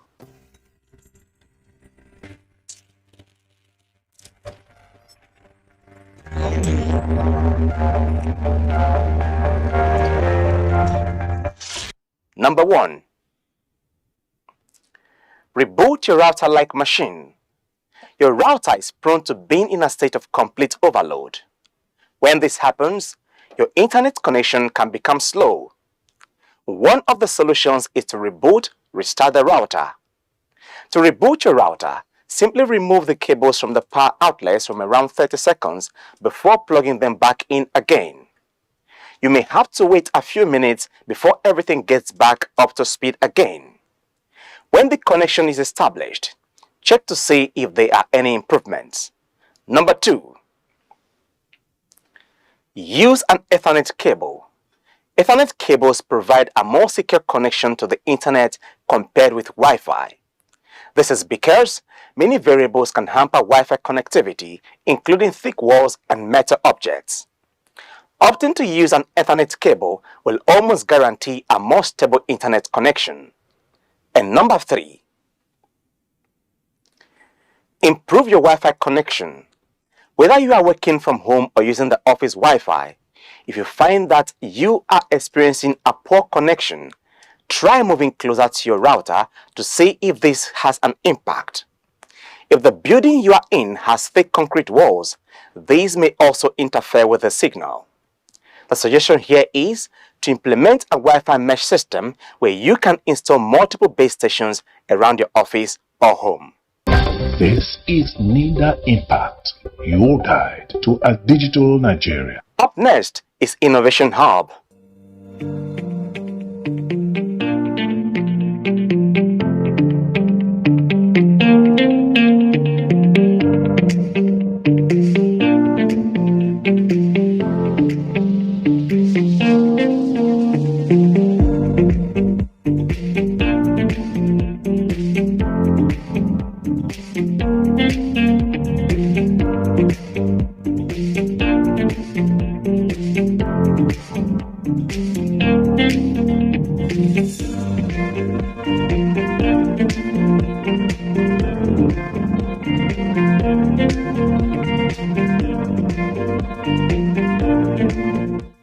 My name is Martin Emeka, and I'm the founder and CEO of Reboot Technology Company. Our innovation ensures that farmers are able to produce more from less by having the data to make smart decisions. At the same time, we ensure that everything that the farmer has produced has access to those who need it. As a result, we not only ensure that the farmer is producing optimally, but what he has produced is linked to the market of those who need it. And that's how to create a sufficient and resilient food system for Nigeria. Kitovu is looking for strategic partnerships with banks and big corporates. Banks, because we require partners who can provide farmers with input financing and enable them to access quality inputs and services. And then large corporates who we can work with to roll out at grower and contract model farming for smallholder farmers and create end user markets for farmers. Kitovu has been a beneficiary of the NIDA Startup Friday at Enugu. At the same time, we are participants and winners of the NITDA Innovation Challenge. These programs have helped Kitovu immensely. This is NIDA Impact, your guide to a digital Nigeria. The NIDA DG Kashifinu CCIE predicted the progression of artificial intelligence and the immense contribution it will make to the Nigerian economy. The DG predicted that AI will add $20 to $60 billion to the Nigerian economy, as the technology has the potential of adding 5 to 15% to the GDPs of developing countries and 20 to 25% net income to the GDPs of developed countries. To learn more on how you can benefit from our activities, kindly log on to our website at www.nida.gov.ng or all our social media handles displayed right on your screen. Until we come your way next time, a special appreciation goes to the President, Federal Republic of Nigeria, President Muhammadu Buhari, the Minister of Communications and Digital Economy, Professor Isali Pantami, the Director General of NIDA, Kashifinu CCIE, and the entire management staff of NIDA for this program. I am Gabriel Onu. Thanks for watching.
The need to improve the quality and quantity of goods and services available for consumption in Nigeria is critical in increasing total wealth and improving our well-being.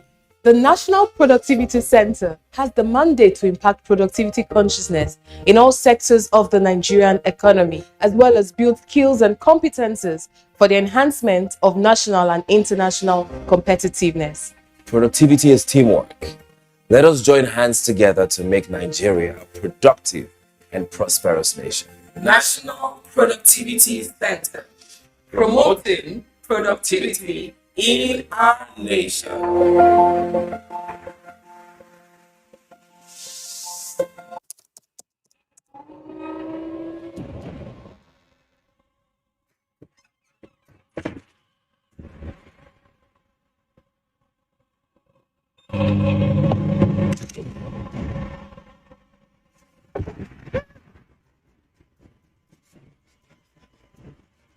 Experience unlimited super-fast internet access from Entel 4G. Entel. Live more. From dusk to dawn, 24 hours a day, NTA International is with you. In your living room, office, and everywhere, anywhere. We provide the company you desire in terms of balanced and up-to-date news, programs, and the best of entertainment.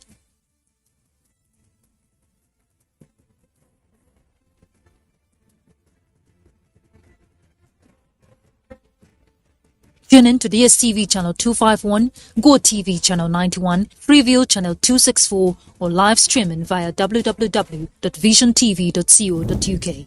And to watch NTA International in the USA, Canada, and Mexico, use the following satellite parameters. You can also see us on Facebook and YouTube for quality content on the go. NTA International, Africa's window to the world.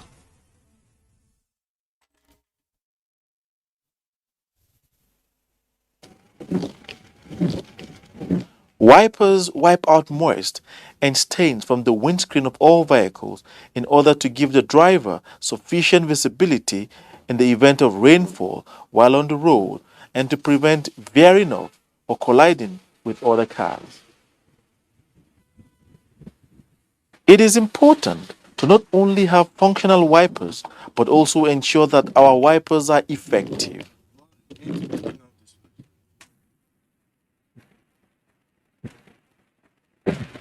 Check your wiper blades today.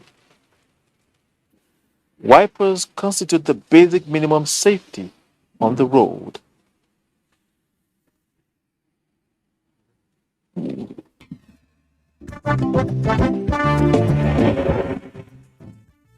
there's a start. And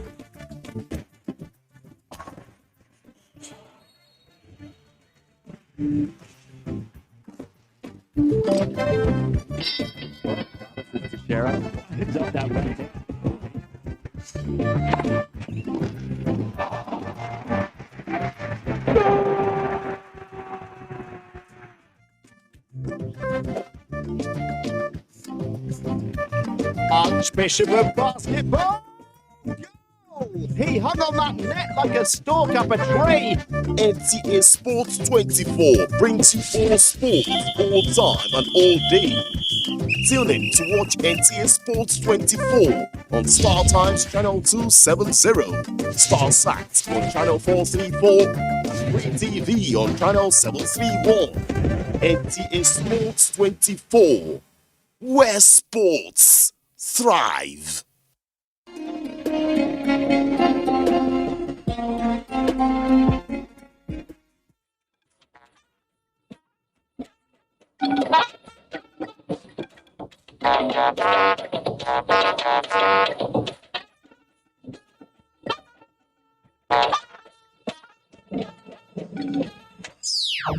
Whoever was responsible for the failure of defense and security and the breach of that institution or facility will face the consequence.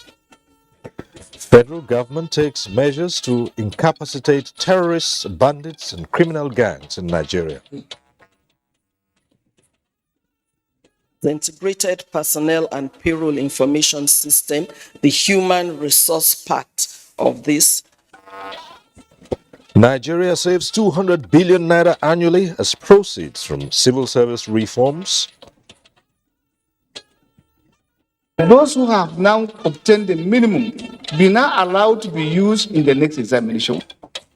And multiple years validity period for candidates seeking admission may soon be achieved as JAMB Act amendment scales second reading in the House of Representatives.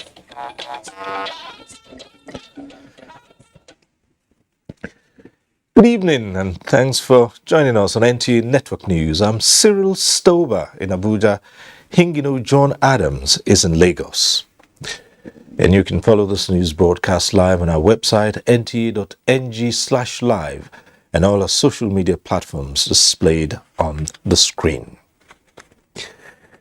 Far-reaching measures are being considered by the federal government towards controlling and containing all criminal activities undermining national security and stability. Attorney General of the Federation and Minister of Justice, Abubakar Malami, announced this while briefing journalists after a meeting of the National Security Council.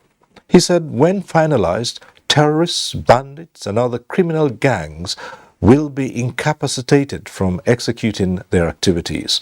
State House correspondent Adamu Sambu has the report. National Security Council meeting summoned by President Muhammadu Buhari reviewed all aspects of the nation's security situation. Apart from the recent attack on the Kuje Medium Custodial Facility in the FCT, the criminal gangs have also not relented in attacking soft targets in parts of the country, abducting people and demanding ransom payment. We had extensive discussions on every aspect of issues concerning security and insecurity in Nigeria. It shows the concern and the commitment of the federal government to the security of the Nigerian people. That I must emphasize. Consequently, far-reaching resolutions were developed for consideration arising from the issues critically analyzed. These include the possibility of restricting the use and distribution of motorcycles as the most logistical means being deployed by terrorists, as well as the suspension of mining activities as possible sources of terrorist financing. The major consideration and the basis for determination of productivity or otherwise is the national interest. We are Nigerians because Nigeria as a country exists. And any issue that at the end of the day will translate to threat on the national security, corporate existence of a country requires for certain sacrifices. So regardless of the means that is being considered for perhaps a possible banning, provided what matters is a sacrifice that will see us through addressing the security challenges, I think no sacrifice is too big as far as that issue is concerned. And above all, if you are talking of perhaps banning the motorcycles, for example, I believe the component or perhaps the number of people that could be using the motorcycle in Nigerian state may not be up to 20% of the Nigerian population. So if the 20% of the Nigerian population is called upon to now make certain sacrifices for the purpose of addressing a challenge, a security challenge that is all-pervading, affecting over 200 million Nigerians, that sacrifice, to my mind, is indeed a sacrifice worthy of being considered. In the meantime, the Interior Minister, Rauf Aregbesola, confirmed that interim report in respect of the ongoing investigation of the attack on Kuje Custodial Center has been forwarded to President Muhammadu Buhari. We identify all those whose action or inaction led to that unfortunate incident. Whoever was responsible for the failure of defense and security and the breach of that institution or facility will face the consequence. Mr. President has specifically made mention of the implication of these threats to famine in our country. And he has directed government should take all technological and administrative measures to ensure that our farmers do actually go back to their farms to ensure that we have food in this country to eat and to export. The National Security Council meeting was the second in 2 weeks and fourth in the year 2022. From the State House, Adamu Sambu, NTA News. And to give quality medical care to military personnel, especially those in the front line of fighting insurgents, all health facilities under the Ministry of Defense are to be upgraded. Defense correspondent Ismail Musa reports that this is in line with the presidential directive to reform the military in all aspects. Confronted with emerging and dynamic security challenges in different parts of the country, with the military involved in internal security operations. The quest to suppress these threats requires a highly motivated military, so immediate reforms in the Ministry of Defense has taken off, commencing with the health sector. The essence is to review the state of our facilities, medical personnel, inadequate equipment, and the parallel health care delivery services with a view to upgrading our facilities, recruiting more personnel, and to boost the morale of the armed forces and the civilians alike. We are focusing on operational efficiency in order for us to reposition the armed forces health facilities for optimal performance and operational efficiency. And for us that have been engaged. To the Chief of Defense Staff, health is a critical component in boosting the morale of a military personnel in achieving success on the field. The most important of the three components of warfighting is the moral component. The conceptual and the physical can only be possible if the moral component is right. And critical to this is healthcare. The reform entails general review of the military health system and facilities with a view to upgrade the system in line with global standard. In Abuja, Ismail Musa, NTA News. And staying with reforms, the head of the Civil Service of the Federation, Folashade Yemieson, has been speaking on the reforms of the civil service aimed at improving services to the nation and helping the government in the prosecution of its programs. Dr. Yemieson, at the 44th session of the State House briefing series, says the reforms being carried out are saving the country close to 200 billion naira annually. State House correspondent Jide Onifade reports. The public service is seen as the engine room for national development, an organ of government through which the state executes its plans, policies, and programs. Head of the Civil Service of the Federation, Folashade Yemieson, says the plan is aimed at devolving a crop of skilled, motivated, disciplined, innovative performance and merit-oriented civil servants, and also expected to change the negative perception in Nigerian civil service and lead to effective driving of the Nigerian socio-economic development. She speaks on the 6 pillars upon which this plan is built. The first one is capability building and talent management. The second is performance management system. The third is integrated personnel and payroll information system, the human resource part of this. The fourth is innovation. Fifth is digitalization of content in the service. And the sixth, but also very important, maybe the most important, is staff welfare and enhancing value proposition for civil servants. She said her office had initiated various programs to support workers' development in and out of service and advised others to do same for their workers. On the Integrated Personnel and Payroll Information System, IPIS, she explains that the system has helped in sanitizing the payment system. 61,446 officers in the core MDAs have been verified. Social media, you just see it popping up. A recruitment, Federal Civil Service Commission. It is all a lie. So we need to be more careful. Folashade Yemieson also speaks on the pitfalls in the system that has led to the prosecution of some career officers. We are learning lessons from all those things as a body of permanent secretaries. And the good thing is that the permanent secretaries we have today are not transactional permanent secretaries anymore. They are transformative permanent secretaries. In the State House, Jide Onifade, NTA News. President of the Senate, Ahmed Lawan, has canvassed a review of the curriculum in colleges of education to attract more enrollment. This was at a meeting with the Committee of Chairmen of Federal Colleges of Education. Ignatius Nkwo reports. It was the first courtesy call on the President of the Senate after the resumption of National Assembly from Salah break. With challenges of industrial conflict in tertiary institutions, this engagement is seen as an important one. The focal point here for President of the Senate was on the urgent need to return students to school, as he urged relevant authorities to consider a review of the curriculum in the colleges of education to attract more enrollment. The committee agrees with the idea and also sought the amendment of the Federal Colleges of Education Establishment Act. If we have to reverse the present trend, it means we have to review even what we teach in most of our institutions.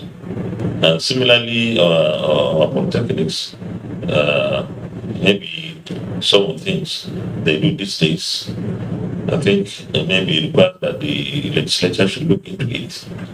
A polytechnic will now be given certificates in education, in everything. Usurping some of the functions of the colleges of education.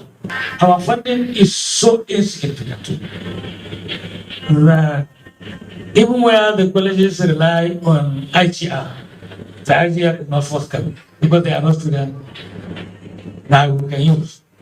Meanwhile, Minority Leader of the Senate, Senator Philip Aduda, says the People's Democratic Party caucus in the Senate will embark on reconciliatory engagement as it has resolved to meet aggrieved members. The PDP caucus of the Senate resolved to meet the presidential candidate of our party and his vice presidential candidate, the running mate, to achieve cohesion and total peace in our party. The caucus noted that the party needs unity and cohesion ahead of the 2023 general elections. Ignatius Nkwo, NTA News. And still from the legislature, the House of Representatives is set to amend the Joint Admissions and Matriculation Board Act with a proposal of 4 years as a period of validity for candidates to use JAM results to apply for admission. National Assembly correspondent Lami Ali reports that the bill passed second reading during Thursday's plenary. Debate on the bill seeking to amend the Joint Admissions and Matriculation Board Act was robust as House members expressed strong disapproval of the current practice where candidates, despite scoring the cut-off mark but unable to obtain admission, are compelled to again sit for the same exams. JAM is valid for one entry, and if you don't get in, you repeat it again. It is totally unfair. Should there be victims of the fact that we've not provided enough universities to have an intake of every child that has passed? Those who have now obtained the minimum be now allowed to be used in the next examination. Our poor parents that suffer to pay for these children should also be looked into. The House also urged JAMB to organize mop-up exams for candidates whose participation in the 2022-2023 exams was marred by technical glitches. Other bills passed at second reading include Bill to establish Nigeria Police Academy Duku in Gombe State, sponsored by Aisha Duku, Bill to establish David Umahi Federal University Uburu, Ebonyi State, from Chinedu Oga, and the bill to establish Federal Institute for Diving Technology in Sokebolu, Delta State, sponsored by Julius Pandi. Plenary featured the adoption of a resolution to investigate the recent prison break at Kuje Custodial Center as moved by Sha'aban Sharada. The Kuje Custodial Center attack and its terrible outcome along with several related crimes against the national security are on the increase, despite the stakeholder commitment towards equipping the national security, enforcement and intelligence community with significant appropriation of funds. The motion from Benilar urging authorities to restore peace between warring communities in Langtang, North Plateau State was adopted. If nothing is done to intervene and restore lasting peace in these communities, these reoccurring communal clashes will continue unabated and lead to further loss of lives and property. In the meantime, an ad hoc committee will be set up to investigate all joint venture operations and production sharing contracts in the oil and gas sector from 1990 to ascertain whether implementation was within legal provisions. From the National Assembly, Lami Ali, NTA News. The Joint Admissions and Matriculation Board JAMB, heads of tertiary education institutions and other stakeholders in the education sector in the country have announced the minimum cutoff mark for admissions in the 2022-2023 academic session. Olainka Uju reports. 2021, tertiary institutions in Nigeria were unable to conduct the 2021 admissions within the time frame due to constraints occasioned by COVID-19 pandemic. The industrial action by ASU is also affecting some of the processes, including the 2021 academic calendar. Now, in this auditorium are policymakers in the admission process from tertiary institutions across the country, and the decision to take here will determine the fate of more than 1 million candidates who sat for the 2022 UTME. Anybody who says I want to admit 180, should we take it Or should we say no, the minimum should go up to 140 or 150? And after thorough debate by all stakeholders, a minimum national cutoff mark for admissions into universities in Nigeria was pegged at 140, for polytechnics 120, while that of colleges of education is 100. Minister of Education Adamu Adamu urged all institutions to adhere strictly to all admission regulations using the Central Admission Processing System or face sanctions, as there will no longer be room for illegal admissions anymore. I must reiterate my stance that no violator would go unpunished, even after he or she must have completed their tenure of office. At the end of the policy meeting, the stakeholders agreed that the 31st of December 2022 is the closing date for admissions for the 2022-2023 academic session for all tertiary institutions in the country. Olainka Ojo, NTA News. In time for our first break, the news continues shortly.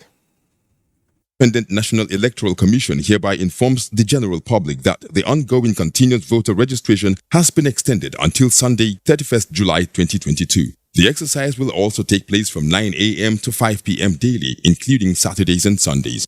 Persons who are 18 years and above who have not registered before should register to enable them vote in future elections. Previously registered voters who wish to transfer their registration or apply for replacement of lost or damaged voters' cards or correct their personal information on the register can do so, but they should not register afresh in order to avoid double registration. They can use the online portal cvr.inecnigeria.org or visit any of the registration centers nearest to them. Remember, only persons who are 18 years and above who have never registered before should register afresh. This message is from the Independent National Electoral Commission, INEC.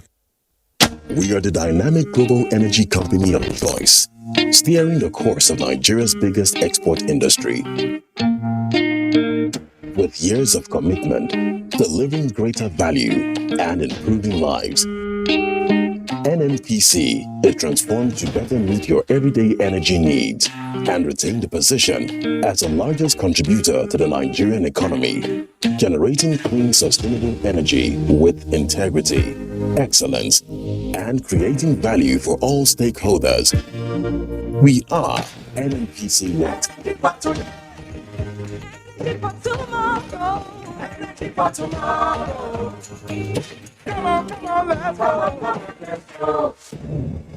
The Federal Ministry of Transportation, in conjunction with the Nigerian Shippers Council, organized a one-day sensitization program on the mandate of Nigerian Shippers Council as Port Economic Regulator, with the theme Port Economic Regulator, NAC in Focus. Date, Friday 22nd July 2022.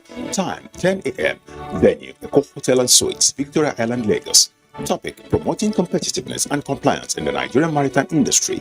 Chairman of the occasion, Dr. Magdalene Journey, Permanent Secretary, Federal Ministry of Transportation. Speaker, Professor Bongo Adi, Maritime Economist. This event is strictly by invitation. Announcer, Nigerian Shippers Council. All I do is win. I wake up, I win.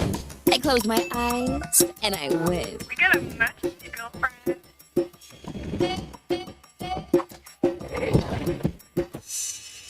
Keep up on me, come on, let's keep it until the world stops. Independent women, come on, now let's lead. I'ma keep it until the world stops. Wow, you look great.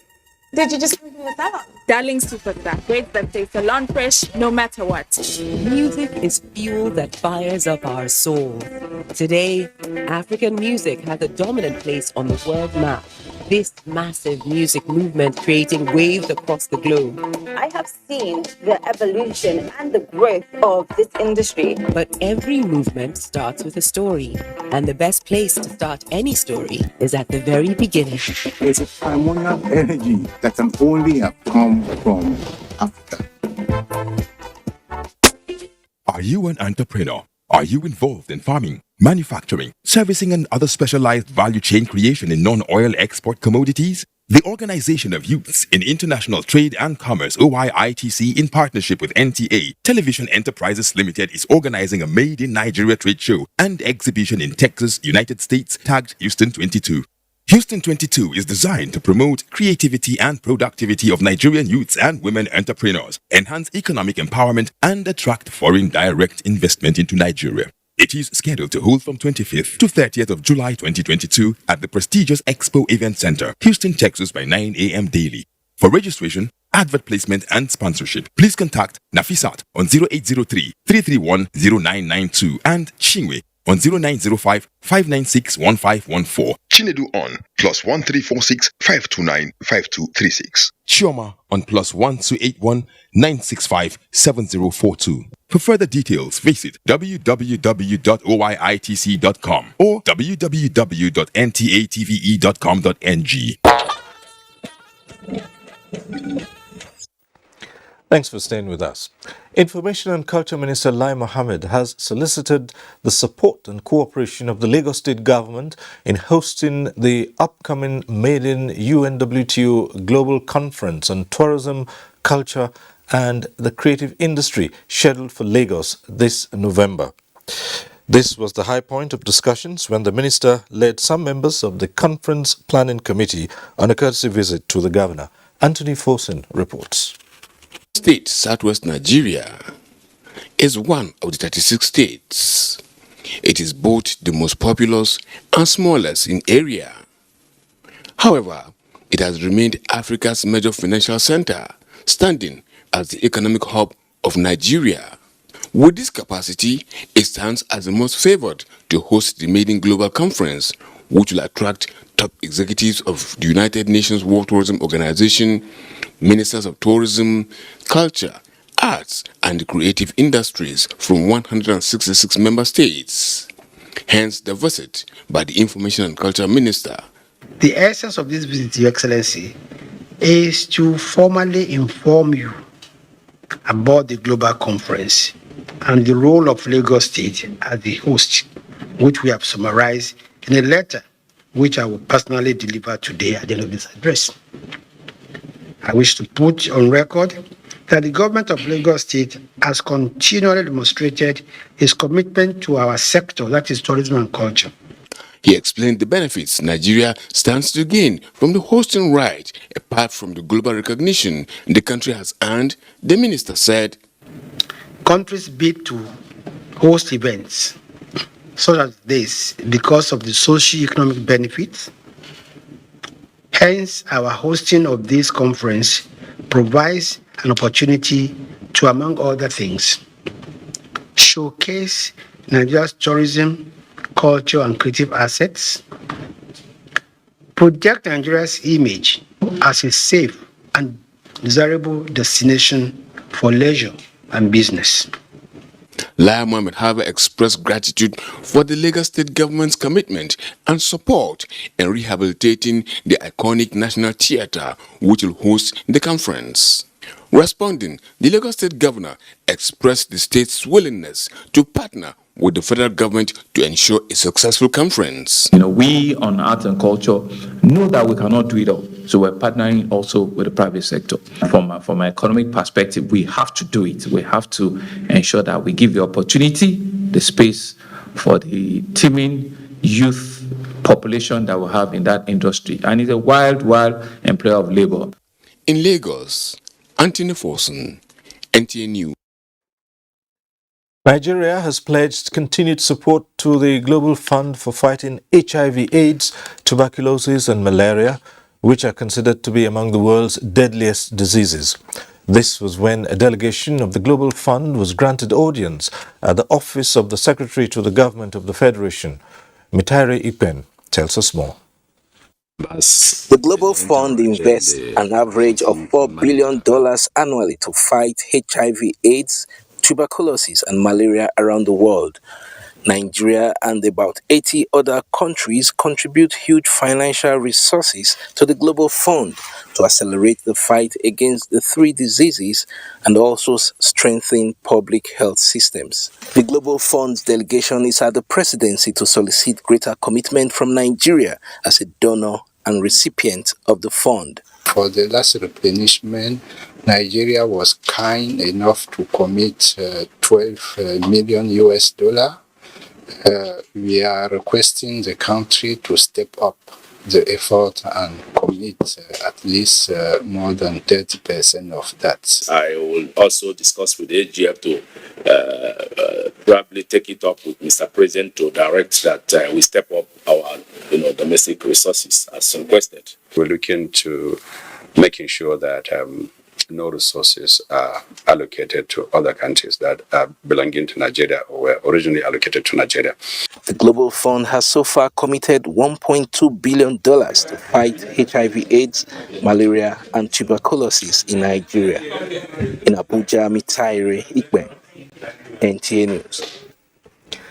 Despite the global shocks and supply chain disruptions occasioned by COVID-19 pandemic, Boa Cement Company has made giant strides by making a profit before tax of 102.9 billion naira for the 2021 financial year. This is the thrust of the company's annual general meeting with its board of directors and shareholders in Abuja. Abdullahi Musa Suleja reports. No doubt, the advent of COVID-19 at the beginning of the year 2020 is said to have affected businesses worldwide. While some businesses count losses, Boa Cement recorded a 22.9% rise in revenue to 257.3 billion naira from 209.4 billion naira in year 2020. This result gives confidence to stakeholders as the cement continues to grow stronger in the marketplace. Thanks to our able management and the shareholders, I'd rather be seen as one of the top givers back to the society, because being the richest or one of the richest, yes, sometimes you feel it is good, but how much have you impacted the society? I think that is more important. Stakeholders expressed satisfaction with the performance as well as the vision of the management under its chairman, Alhaji Abdul Samad Rabia. This is one of the investments that you can put your money in and go and rest. It doesn't surprise anyone that is close to you about the tremendous progress we are making in Nigeria's economic landscape. We create employment for many Nigerians and food for shareholders. If we have 5 of you in Nigeria, we won't suffer at all. The cost of this, producing the cement has gone up on diesel alone by about 800 naira per bag, and we have maintained, at least within reason, a price of maybe just about 200 or 250 naira increase since last year. We are trying very hard to ensure that we do not pass all these additional costs to consumers. The board approved a dividend of 260 naira per ordinary share. The annual general meeting endorsed the re-election of 3 directors of the company after retiring on rotation, as well as authorizing them to fix the remuneration of the company's audit committee. Abdullahi Musa Suleja, NTA News. 920 beneficiaries drawn from the 3 senatorial districts of Ondo State are undergoing training and set to access funds from the second batch of the federal government and International Fund for Agricultural Development Funds window. Abiola Rio reports. In April this year, 260 youths in the first batch successfully graduated and were empowered in various agricultural enterprises of their choice. 32-years-old Ayodeji Abegunda, a physics and electronics graduate from Adekunle Ajasin University, Akungba Akoko, is among the selected that will be trained for the next 3 months. I don't have opportunity of doing something that can fetch money for me like that. International Fund for Agricultural Development Project Coordinator in Ondo State, Mr. Adewale Ademola, said participants were drawn from 10 local government areas of the state, with 10 communities from each local government. We do the follow-up.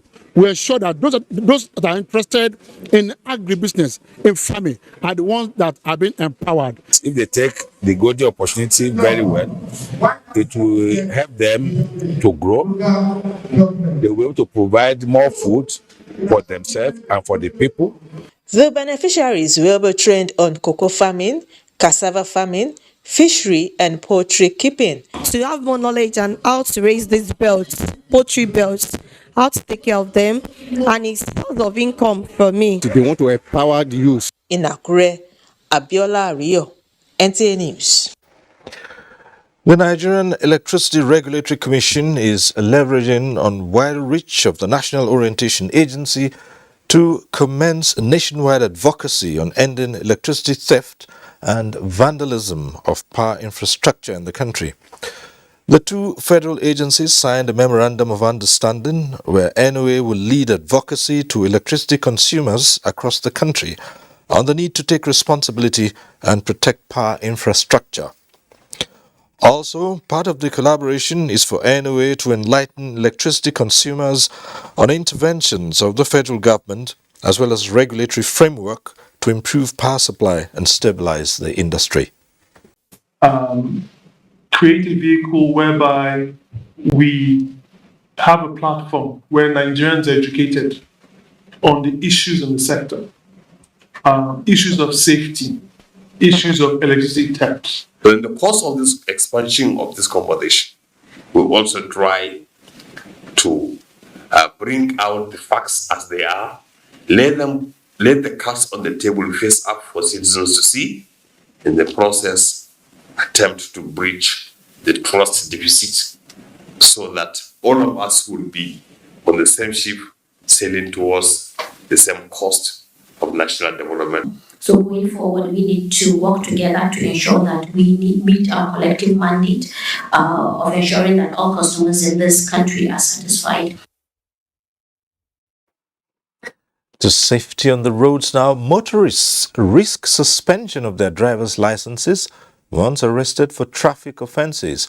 Corps Marshal Boboye Oyemi revealed this at the 9th FRSC lecture series and first Corps Marshal valedictory session with the theme FRSC Past, Present and Future.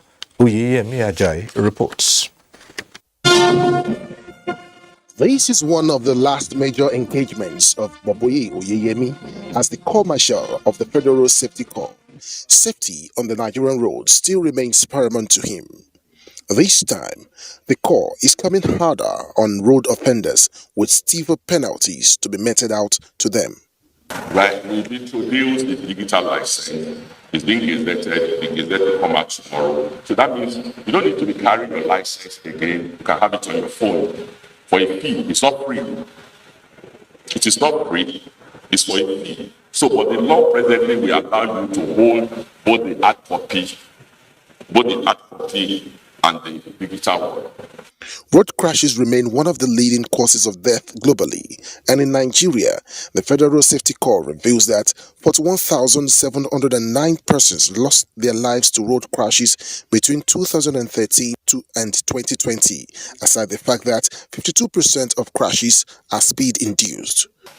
And reiterate the commitment of President Muhammad Buhari's administration to the Federal Road Safety Corps in achieving a country where road traffic crash results to no deaths. So, recklessness on motorists would not be tolerated, especially holding of phones while driving.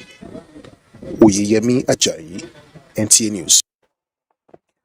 The shutting down of operations of the over 60 years of aero contractors and the indefinite suspension of Dana Airlines have ripple effects on already lean air services. Aviation correspondent Emmanuel Ayimi was at the domestic wing of the Abuja airport for an update on the status of the two ailing airlines. It's evening, the period when flight frequencies are usually high as most domestic airlines prepare to close for the day. However, it's a different stroke for different passengers as those boarding are seen smiling, while the suspended Dana airline passengers are having a great ordeal. Cancel a flight and you did not say anything. Maybe to me it looks indefinite. So I said, let me just come here to see what's going on. So on getting here, I wasn't even bothered about the money. I just want a flight. I want to go back home to meet my kids. But I could not even secure any. And what I was told, the next flight is going to be on Monday. We had to wait through till 12 a.m. The last flight came in from Lagos around 12:20. We were hopeful that this was the last flight and we're going to get on our flight and go down to Lagos. Only for us to be told that about 10 minutes to 1 a.m., that the plane was not only going to not fly from Abuja, but that Dana had been suspended. And all the while, we were there in the airport, no communication, no notification that the flight will have been cancelled. They said tomorrow. So we are hoping that by tomorrow, we'll start getting a refund from Dana here. An aviation expert, Olumide Ohunayo, lauded the decision of aero contractors for resting operation and not constituting safety concern due to economic challenges. I think I give them credit for that and the ability to boldly say, now it's time to cut off this leprous arm, and the industry should look forward to the return of a bigger and stronger arrow. It means that we have a challenge and that we're likely to have one such in the demand. The other airlines that are running are definitely going to increase fares for those other airlines. NCAA has, however, been commended for suspending Dana Airlines that has failed integrity tests for the sake of safety of the industry. Emmanuel Ayemiro, NTA News. Now, for more reports on network news, let's go over to Lagos Center and join Hingino. Hingino. Thank you, Cyril. The Minister of State for Industry, Trade and Investment, Mariam Katagum, is calling on key players in the pharmaceutical industry to take advantage of the trade-related intellectual property rights strip waiver on the production of COVID-19 vaccine to grow and institutionalize standards in the sector. This became imperative as the quest to rid the Nigerian markets of fake medical devices intensifies. Michael Alale reports. The challenges of residing in a metropolitan city like Lagos are enormous, but most worrisome for residents like Ifeanyi is identifying genuine products in the midst of many begging for attention. His cousin was once a victim of fake drug that almost ended her life. I had a cousin that had a leg injury, so she had to go to a nearby chemist to get drugs for the injury. So after taking the drugs, she noticed that the leg started swelling, started affecting the other parts.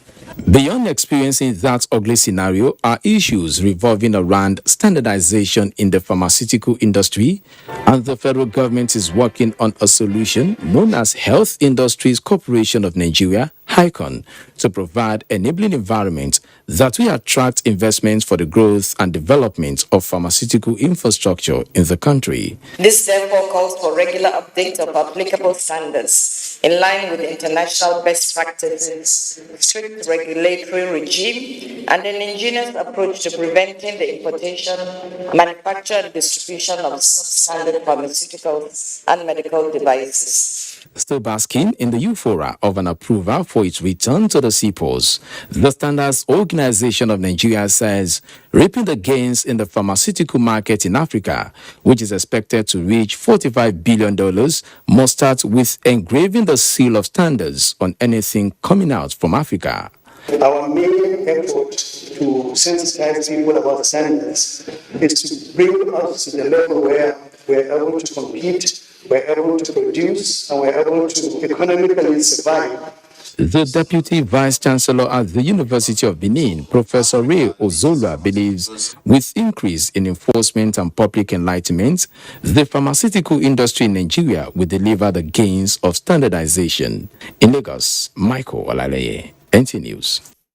One of Nigeria's staple food, bread, will be off the shelves for some days as bakers have resolved to commence a 4-day warning strike to press home their demands for reduction in prices of baking materials.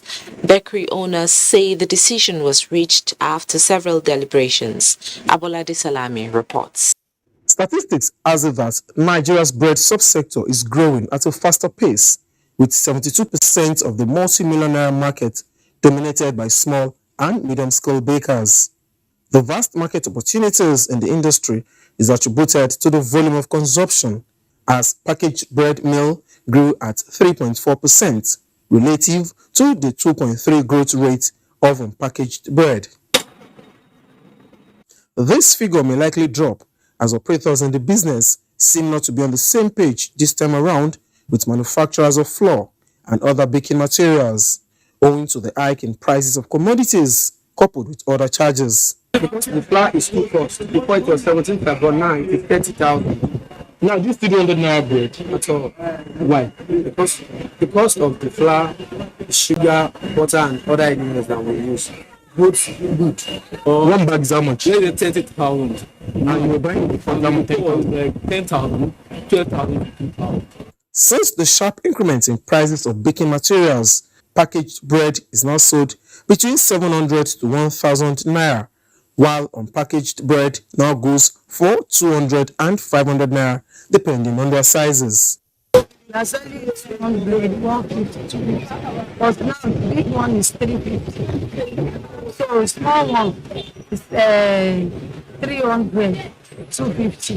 It's very, very sad because bread is one thing we Nigerians do joke about. Especially me, I don't joke about bread. So it's just like they should come together and then just find a solution to dissolve this whole strike about bread. In an effort to sustain the market and daily production level for consumption, the need for all concerned bodies to, as a matter of urgency, resolve the impasse stakeholders identify as crucial. In Lagos, Abolade Salami, NTA News. Do not forget to follow this news broadcast live on our website at nta.ng/live and on our other social media handles displayed on your screen for updates. Time for another break. The news will be back shortly. Times 10. Get a Glow SIM today and enjoy 1,000 Naira sign-on bonus for voice and data. All new and existing Glow subscribers also get 10 times the value of their every recharge, plus up to double their data recharge as bonus. All Glow subscribers also get up to free 20,000 Naira bonus for voice and data. We are the dynamic global energy company of choice, steering the course of Nigeria's biggest export industry. With years of commitment, delivering greater value and improving lives, NNPC is transformed to better meet your everyday energy needs and retain the position as the largest contributor to the Nigerian economy, generating clean, sustainable energy with integrity, excellence, and creating value for all stakeholders. We are NNPC Water.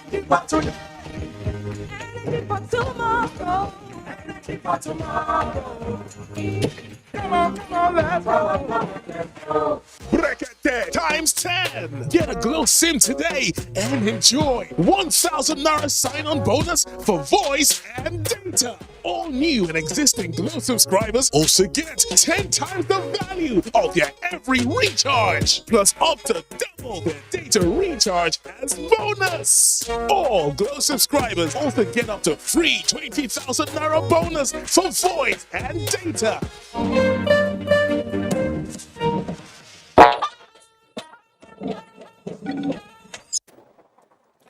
Back in Abuja now, the Rivers State government has signed a contract with Julius Berger for the construction of 2 more flyover bridges and dualization of 2 inner roads. This, the governor says, is a demonstration of his resolve to continue to uphold his social contract with the Rivers people. The 2 flyover bridges, the 11th and 12th by Governor Wike, will be situated at Ikwere Road around Rumokuta Roundabout and the next at location Axis of Ozoba NTA Road.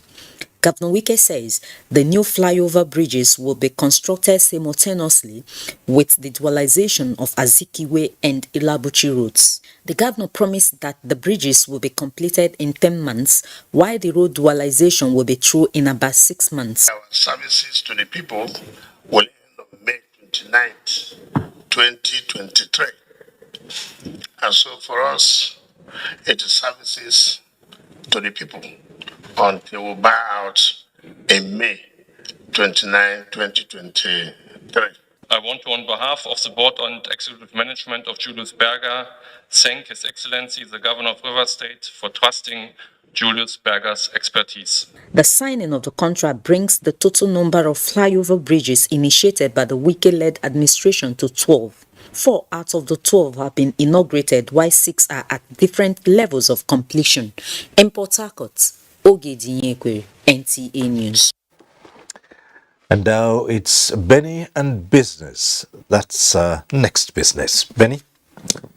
Thank you and welcome to Business. We start by telling you that making Nigeria a top destination for global private capital is a duty of the Nigeria Investment Promotion Commission and is committed to delivering it as Nigeria competes with more than 170 investment promotion agencies around the globe for foreign direct investment. The new NIPC Executive Secretary Saratu Umar says her team will work to add on the $223.3 million foreign direct investment attracted to the country between January to May this year. NIPC will be a strong public institution with a private sector orientation that delivers effective and efficient services that exceed the expectations of all stakeholders in the investment ecosystem and indeed in Nigeria. And on the markets, the Nigerian equities saw another bearish close, dipping by 0.12% as the monetary policy rate hike further dampened sentiment in the stock market. Investors lost more than 35 billion naira as the all-share index and market capitalization decreased further from preceding day's highs of 52,186.52 points to 52,122 points. 151.9 million shares traded in 3,447 deals had the value of 2.1 billion naira. Guarantee Trust Corporation, UBA, and UACN led in volume of shares. That is business news. Network news continues with Cyril. Thank you, Benny. The Buhari Media Organization says the federal government's inspired transition of the Nigerian National Petroleum Corporation (NNPC) to a private limited liability company is a landmark achievement. In a statement, chairman of the group, Niyi Akinshiju, noted that for many years efforts were made to unbundle the NNPC and make it run more efficiently as a company, but to no avail. The group therefore commended President Muhammadu Buhari for showing visionary leadership and having the political will to do what previous administrations could not do by not only enacting the Petroleum Industry Act, but going a step further to support and facilitate the transformation of NNPC to Nigerian National Petroleum Company Limited. Time now for another quick break. But Lalo, Nigeria are the 9th champions in this competition. The 12th edition of the Africa Women's Cup of Nations is here with 12 teams including reigning champions and 9-time winners, Super Falcons of Nigeria, all in contention from July 2 to 23 in Rabat, Morocco. You can catch all the actions live on the NTA network service and NTA Sports 24, channel 270 on StarTimes, 434 on StarSat and 731 on Free TV. Come, join us to promote another championship run by the Super Falcons. For your advert placement, please call Hawa on 0803 312 1022.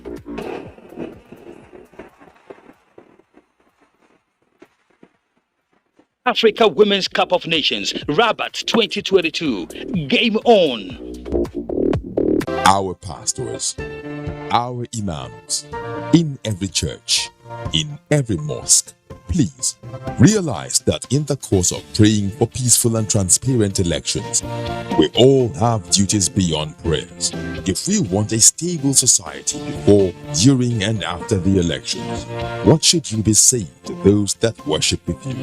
All Sundays and all Fridays, you are saddled with the responsibility of bringing up good generations. It is therefore your duty to both man and God to ensure peace all the time, no matter about elections alone. People talk to people and people listen.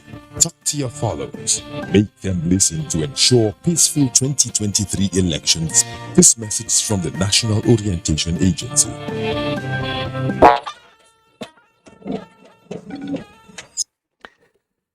Welcome back.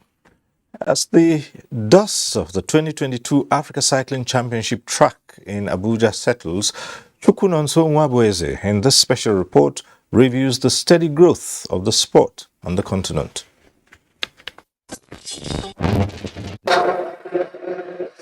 Athletes from 13 countries converged on the velodrome of the Moshood Abiola National Stadium, Abuja, July 14 to 17, 2022, for the 4th edition of the Africa Cycling Championship track, in which they competed in 11 disciplines, including sprint, team sprint, pursuit, team pursuit, 500 meters time trial, 1 kilometer time trial, and scratch. Others are Omnium, Madison, elimination race, and point race.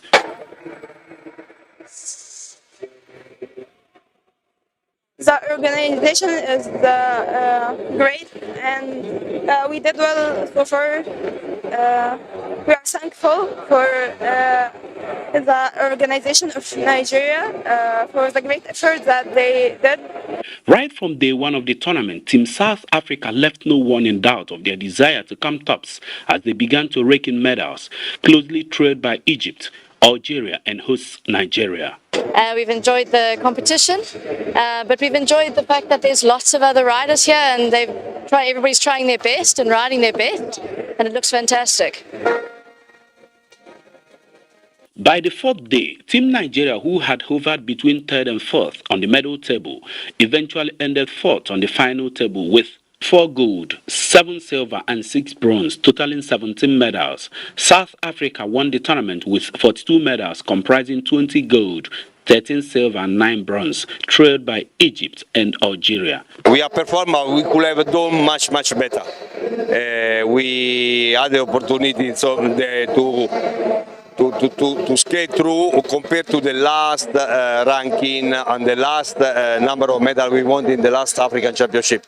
Nigeria's organization of the 4th edition of the championship has been severally commended by stakeholders, even as the athletes look forward to future engagements. If you compare between 2019 and 2022, great difference. More number of participants, more riders, more good organization. The next edition of Africa Cycling Championship track is scheduled to hold in Egypt, March 2023. In Abuja, Chukwunonso Nwabueze, NTA News. President Muhammadu Buhari has condoled with Governor Muhammadu Inuwa Yahaya of Gombe State on the death of his younger sister Hajia Aishatu Yahaya Umaru.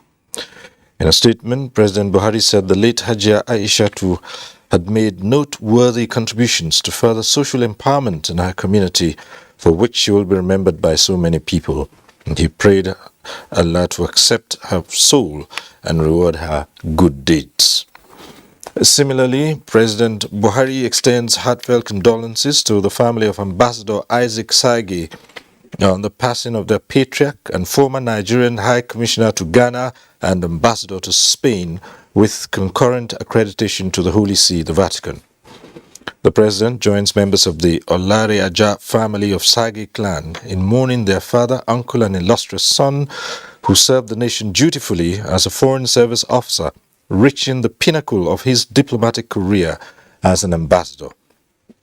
In each of his ambassadorial roles, the President notes that Ambassador Sage was a dedicated and thoughtful diplomat who provided exemplary leadership as head of Nigeria's mission of the group of ECOWAS consultants and observers that diplomatically addressed the very contentious post-war presidential elections in Liberia and Sierra Leone. And President Muhammadu Buhari has condoled with Senator Ali Ndume over the death of his father, Buba Ndume. In a message to Senator Ndume, President Buhari said he was touched by the passing of Buba Ndume, describing him as a gentleman whose outstanding qualities can be seen in the conduct of his own children. He prayed that Allah forgives his shortcomings and rewards his noble deeds. Similarly, the President of the Senate, Ahmed Lawan, has described late Alhaji Ali Buba Ndume, father of Senator Muhammad Ali Ndume, as a true nationalist who contributed to the peace-building process of the country. He said this in Maiduguri. Abubakar Musa reports. Senate President Senator Ahmed Lawan, accompanied by some members of the National Assembly, including the Chief Whip of the House of Representatives, Mohamed Tahir Mongunu, as well as other top government officials, were at the residence of Senator Mohamed Ali Ndumi to sympathize with the federal lawmaker over the death of his father, Alhaji Ali Buba Dumi, in Maiduguri. On behalf of all my distinguished senators, colleagues, we condole once again with our friend, brother, and colleague, Senator Alundume, over this irreparable loss. Also at the residence of the Senate chairman on Nigerian Army were Borno State Governor Professor Babagana Umar Zulum and former Governor Ali Modu Sharif, former Chief of Army Staff Lieutenant General Tukur Buratai, among others, have also condoled Senator Ndumi on the demise of his father. In Maiduguri, Abubakar Musa, NTA News. First Lady of Nigeria, Aisha Buhari, has expressed deep sadness over the death of the pioneer Deputy National Woman Leader of the All Progressives Congress in the Southwest Zone, Kemi Nelson, which occurred recently. She was 66. The First Lady, on her official social media handles, prayed that Almighty God would repose the soul of the late Kemi Nelson. Mrs. Buhari described her as a dogged fighter for women's participation in politics who made enormous contributions to the stability of the APC and its victory. And that concludes Network News tonight. Thank you for watching. But remember, the fight against rape and rapists is still on. Stand with the NTA. I'm Cyril Stober. Good night.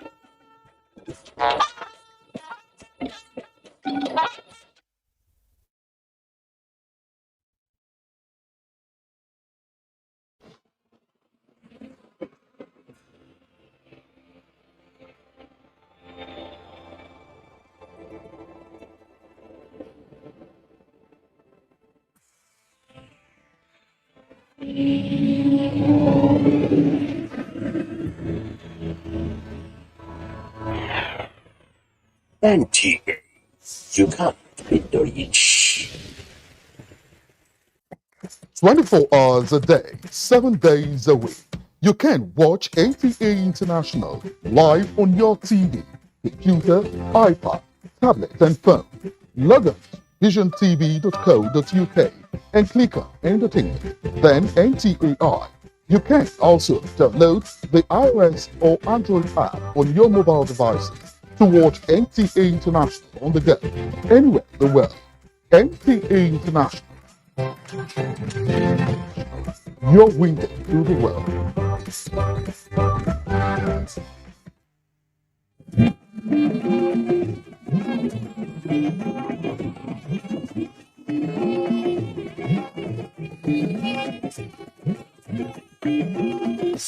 This is the network service of the NTA.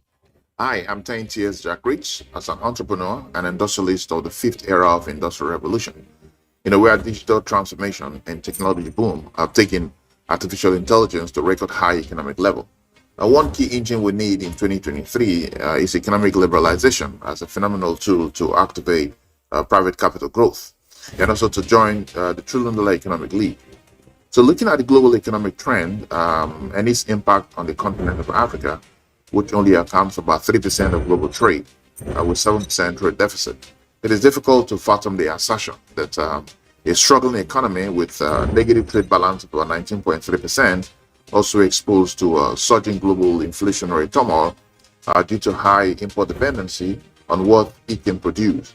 Such economy can survive a hike in interest rate as a best monetary policy response to address surging inflation.